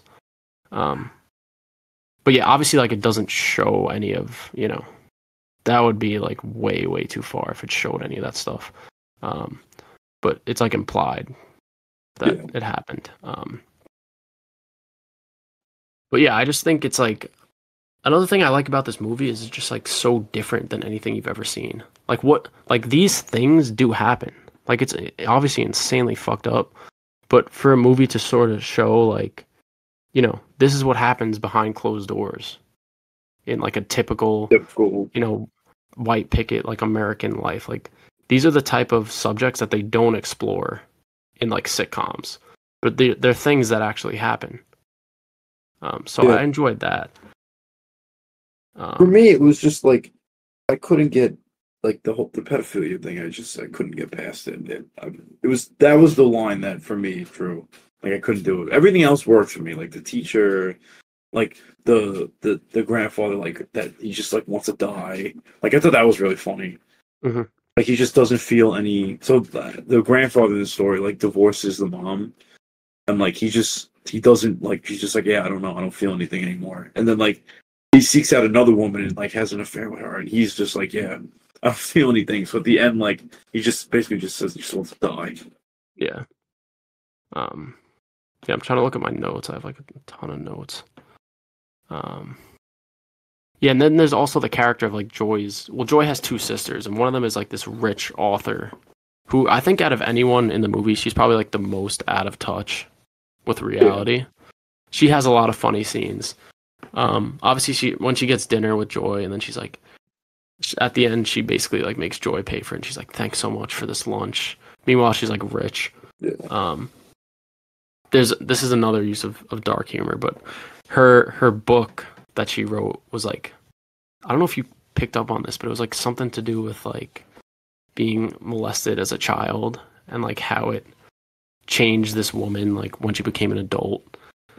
And then she's looking at it and she's like, if only I was raped as a child. I'm so unlucky. Like, otherwise I would have understood this more. And it's like, she's so out of touch. Like, how can you say something like that, you know?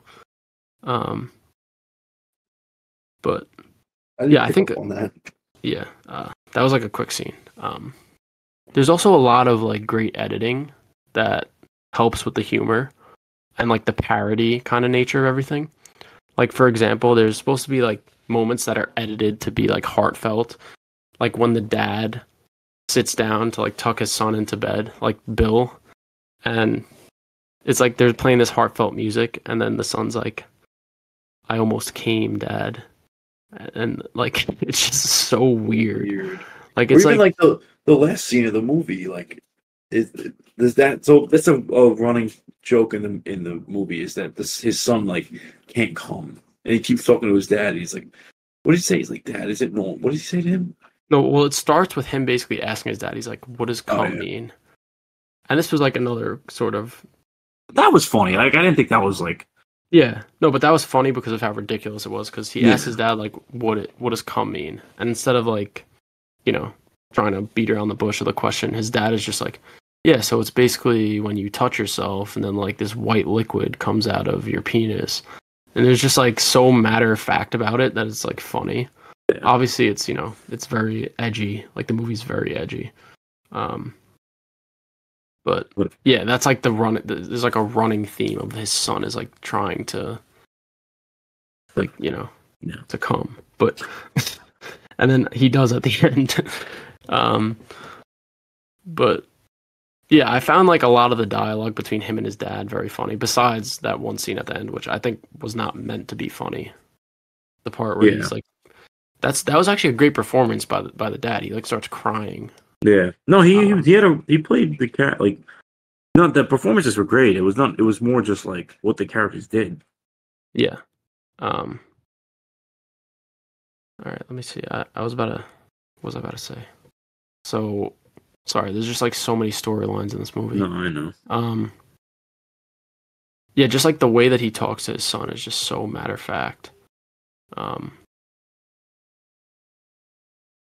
Yeah, bro, I was about to say something. It had something to do with the storyline of like his son having like wanting to learn how to come. Like, it was asking his dad about his dick. Oh yeah. He was like, this just goes to show that like just the conversations. I feel like the conversations are supposed to be like not realistic. Like, they're not supposed to be like, oh, that someone would actually say this. Like, his son is like, oh, this kid at school said that his dick was like 12 inches long, and the dad's like, oh, he's lying, and by the way, it's not the size, the length that matters, it's the girth. Just remember that. Like, no one would say that to their kid. Like 11-year-old child. Yeah, it's like those scenes I found very funny. I do understand what you're saying about obviously like the pedophilia stuff. It's like it's like really, really close to the line. Yeah, like, because it's not even that like he, like it's that he's just a pedophile. Like, he literally rapes a kid. Yeah, multiple of them. Multiple, yeah. Like, it's the even scene the where pedophile enough is like, all right. But him, that's what the line for me was when like the shit with the kid. I was like, that amount. Yeah, the scene where it shows like how he got caught was kind of funny. Where like he says the wrong name of the kid. Yeah. So the cops like show up to his door. Basically, like he ends up molesting 2 children. One of them is named Johnny, and then the other one is like Ray Farber or something. Ronald Farber, something like that. So the cops come to question him, and they're like, "Oh, do you know, like, we got to ask you some questions about Johnny or whatever." And he's like, "All right, yeah, let me just tell my wife." Then he comes back to the cops, and he's like, "Oh, would you want to know about Ronald Farber again?" And then they're like, We never said anything about him. And like, that's basically how he gets caught. like it's funny, but then like when you think of the context of what's going on, it's like extremely dark. Yeah. But yeah, this movie was very controversial, and I think for obvious reasons. Like it, because it's genuinely funny, but you kind of feel bad for like laughing just because of how fucked up it is. And not only the pedophile stuff, like there's even the other aspects. Yeah, like someone gets murdered and won't like there's that was kind of like that stuff I could laugh at. I don't know that stuff but the pedophilia stuff I couldn't. Yeah, I feel like some of the scenes, like we mentioned, like they're not supposed to be funny. Like certain parts. They're intended to make you feel uncomfortable. But what's so genius about it is that while they have these really uncomfortable scenes, they have like happy, like normal music playing in the background. Which is, that to me is what I like most about the movie is like the use of like the shots and the sounds. Like they be talking about something really, really fucked up, but if you weren't listening, you'd think it would just be like a regular scene, like just like normal every day-to-day stuff. No, I agree. That's why I like it a lot too, because it's shot as if it's this happy-go-lucky like sitcom of just American life and like all these people and their relationships. Mm-hmm. But just like it's shot like that, it's edited like that. It's like the score would make you assume that it's like that, but then just the contents of what they discuss and like what's actually happening is so insanely fucked up. Yeah, and just like really weird.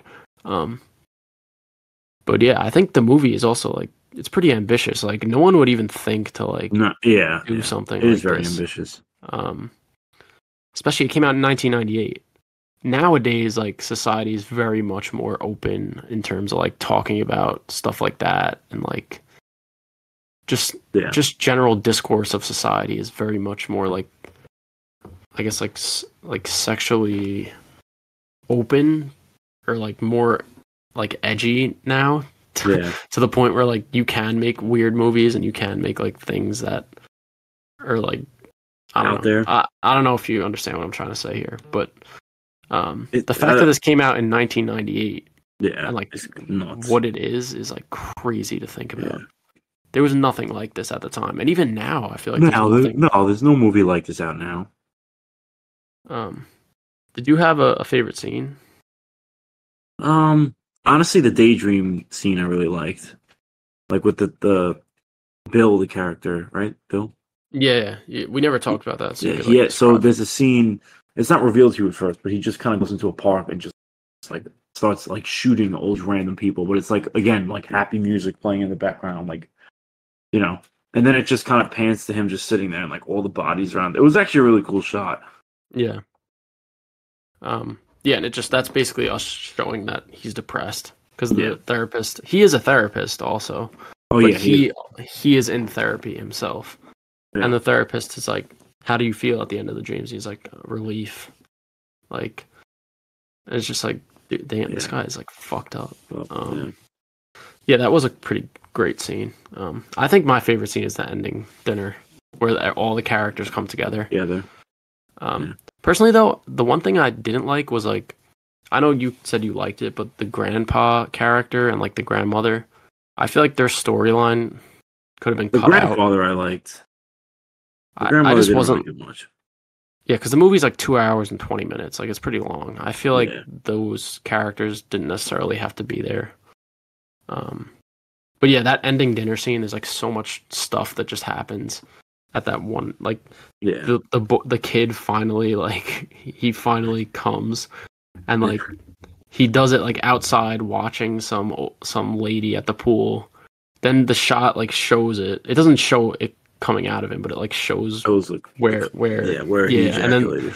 And like his dog licks it up and then goes inside, and then one of the, I forget if it's not Joy, I think it's her sister, but she's like, oh hey, and she's like going up to the dog and petting it. It's like licking her lips. Oh yeah, like, it's like so disgusting. And like it's then the son comes into his whole family at dinner and he's like, I came. And like the movie just ends. I thought that whole scene was like really well done, really just out there and funny. But like just how like how would you think of that idea of like a dog licking up like ejaculate and then licking a woman's mouth? Like it's so weird. So weird. Like, I don't know. This is a weird dude. And for those of you who don't know, he's actually coming out with a movie called Love Child this year, or maybe next year, and it stars Elizabeth Olsen and Charles Melton. So, yeah, Joe, watching this, like, what are you more excited or less excited for the movie?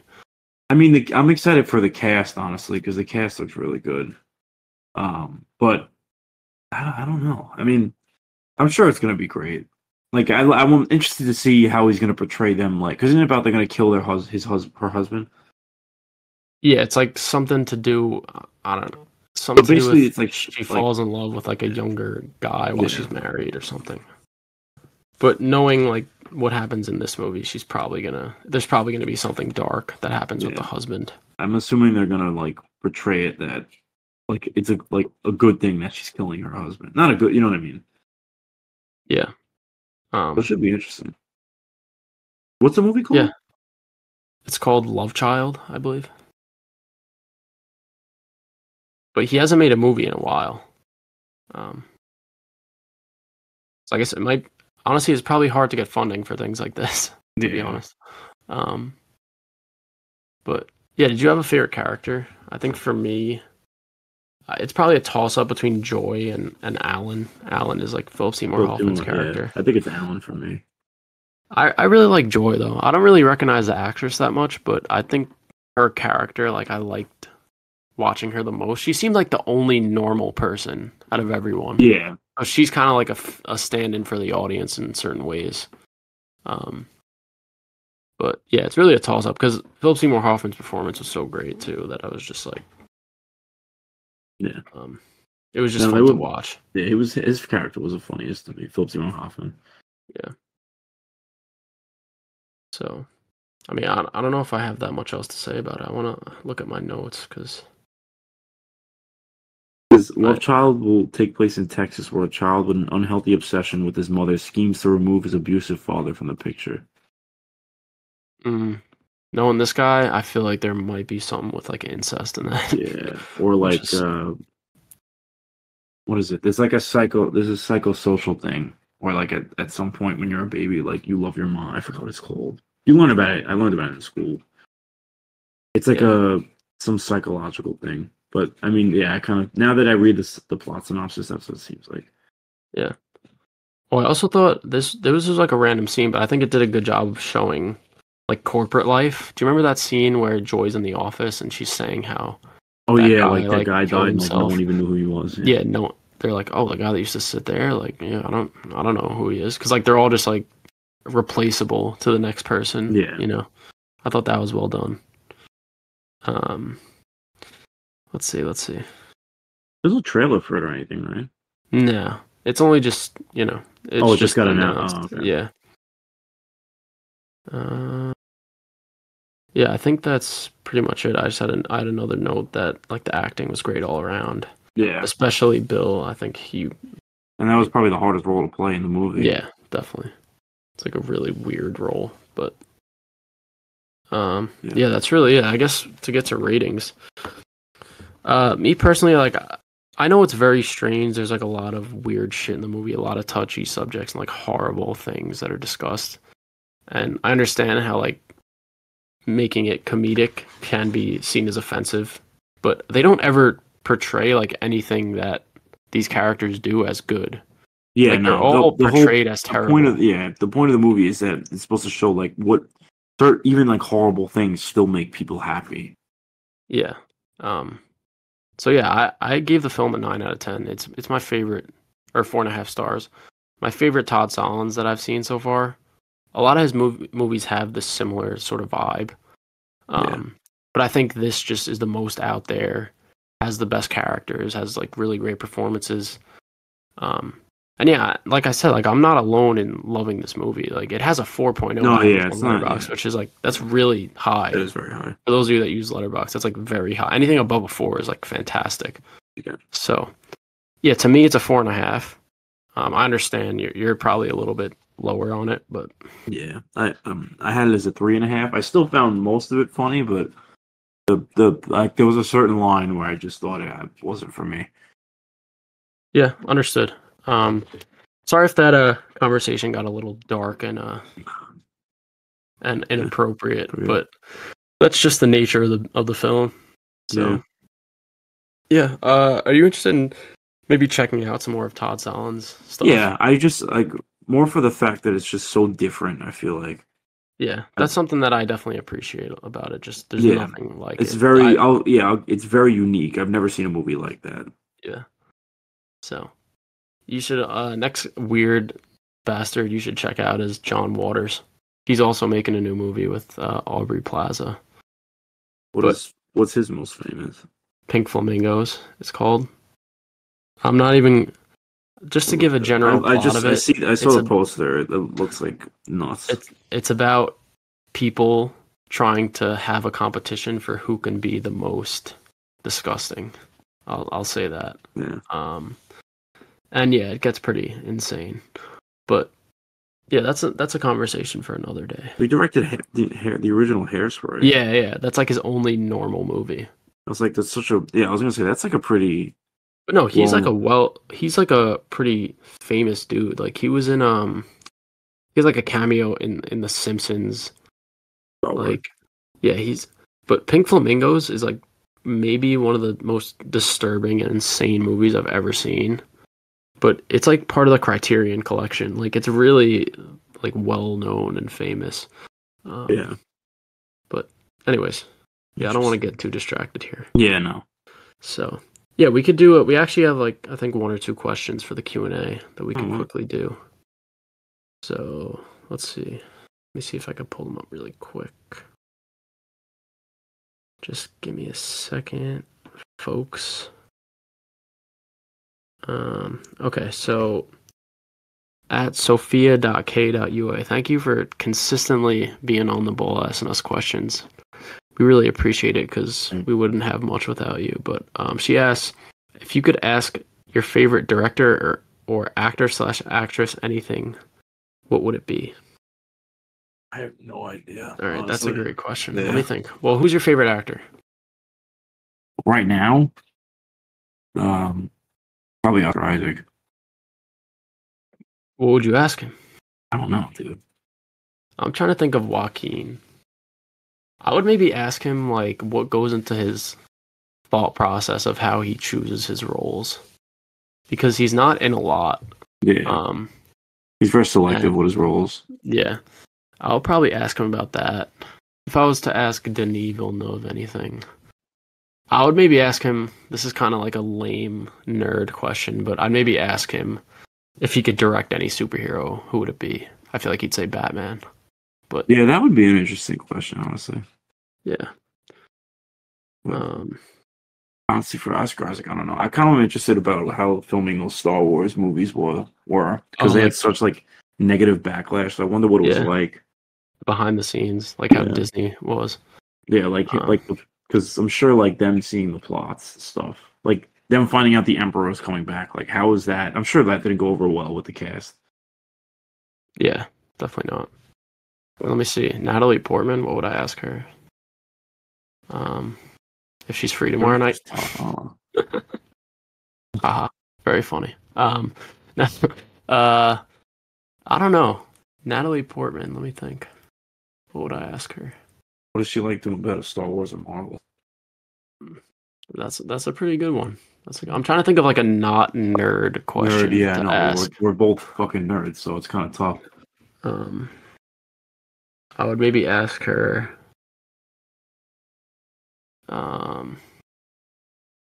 What's her next movie? I don't know. I mean, no. Natalie Portman. Natalie Portman. All right. Yeah, thank you for the question. That was a good question. But yeah, I feel like my thought is just to ask about like, would you be in a superhero movie or something like that? You know. But all right, yeah, we actually have one more question from at Andrew.Nolan14, who is a new follower of ours, and he asks, "Ever thought about a third host?" It's a good question. We haven't really discussed it. I mean, it's honestly hard enough for us to record. Yeah, we both work like 2 full-time jobs. So yeah, it's hard enough for us to even find alignments in our schedules. Yeah. So I feel like adding a third person would just make it a lot more difficult. But But honestly, I mean, it's maybe something that crossed my mind. I feel we have guests here and there, and I feel like a lot of times, like having the third person in conversation is a good thing. It makes the episodes flow a little better when like maybe we both have nothing to say for a second or something. But like a third full-time host, not really something we ever I don't considered. even know if we could get anybody to do that. I'm sure we could find someone, but yeah. Thank you for the question. But that's a good question, yeah. All right, so that wraps up questions. If you guys have any questions for us that you want us to ask on the podcast, we post question polls on our Instagram story, probably like twice, 2 or 3 times before the next episode comes out. And we also opened up our Discord to the public, and we have a text channel for questions. So if you really want to ask us something, you could go ahead and join at the link in our bio, and anything you want to know, go ahead and send it in to us. But yeah, I guess that wraps up the episode. I think we can move on to the movie recommendation, and then I'll recommend a list for the next episode. Yeah. So this week I wanted to pick something a little more like critically acclaimed, because I feel like normally I don't, or like pretty like famous movies in the like letterbox type of scenes. So I actually picked a movie that came out in 1992 and was directed by Francis Ford Coppola. And it's Bram Stoker's Dracula, which I've never seen. I saw you've seen it, and the cast is actually stacked. It's Gary Oldman, Winona Ryder, Keanu Reeves, Andrew Hopkins, Richard E. Grant. So, yeah, I actually watched it recently. I really enjoyed it. So I'm glad to. I'll be happy to talk about it for sure. Yeah. Is there like just I've seen like clips of like there's like a Wolfman in it and stuff. Yeah, it's like a very like sexual movie, right? Yeah, that's what I heard. Weirdly, Keanu kind of plays the main guy, and then Gary Oldman is like Dracula in it. Winona Ryder is kind of like. Actually, I won't even say too much else. I know Anthony Hopkins plays Van Helsing. Yeah, great cast. Obviously, Coppola's like he made The Godfather. He's one of the greatest. But yeah, all right, that'll be fun. And then also, I forgot to mention, I'll actually be in California next week. I leave this Friday, the 19th, and I'll be gone for a week. So I think we're gonna have to probably delay the podcast, our next episode, by 1 week. So it'll probably come out 3 weeks from when this episode drops. So I'm not entirely sure what movies will be coming out in that time span, but we'll figure it out. And we'll keep you guys updated on the Instagram. But yeah, I guess for my list, I'm going to do something simple. Like I recommended a couple weeks ago for us to do our favorite actors. Now I want us to do our top 10 favorite actresses. So that'll be fun to look into. And yeah. Thanks everyone for listening. Follow us on our socials. We actually recently made a review channel on our Instagram, on our YouTube, like a YouTube review channel, so that we cut out the segments of specific movies and post them there. So if you want to subscribe to that, it's a little easier than listening to the entire podcast if you just want to hear little tidbits. So yeah, that's really it. Thanks everyone again for listening, and make sure to follow us: Letterboxd, Instagram, Twitter, everything. And we'll see you back in 3 weeks for episode 47. Peace.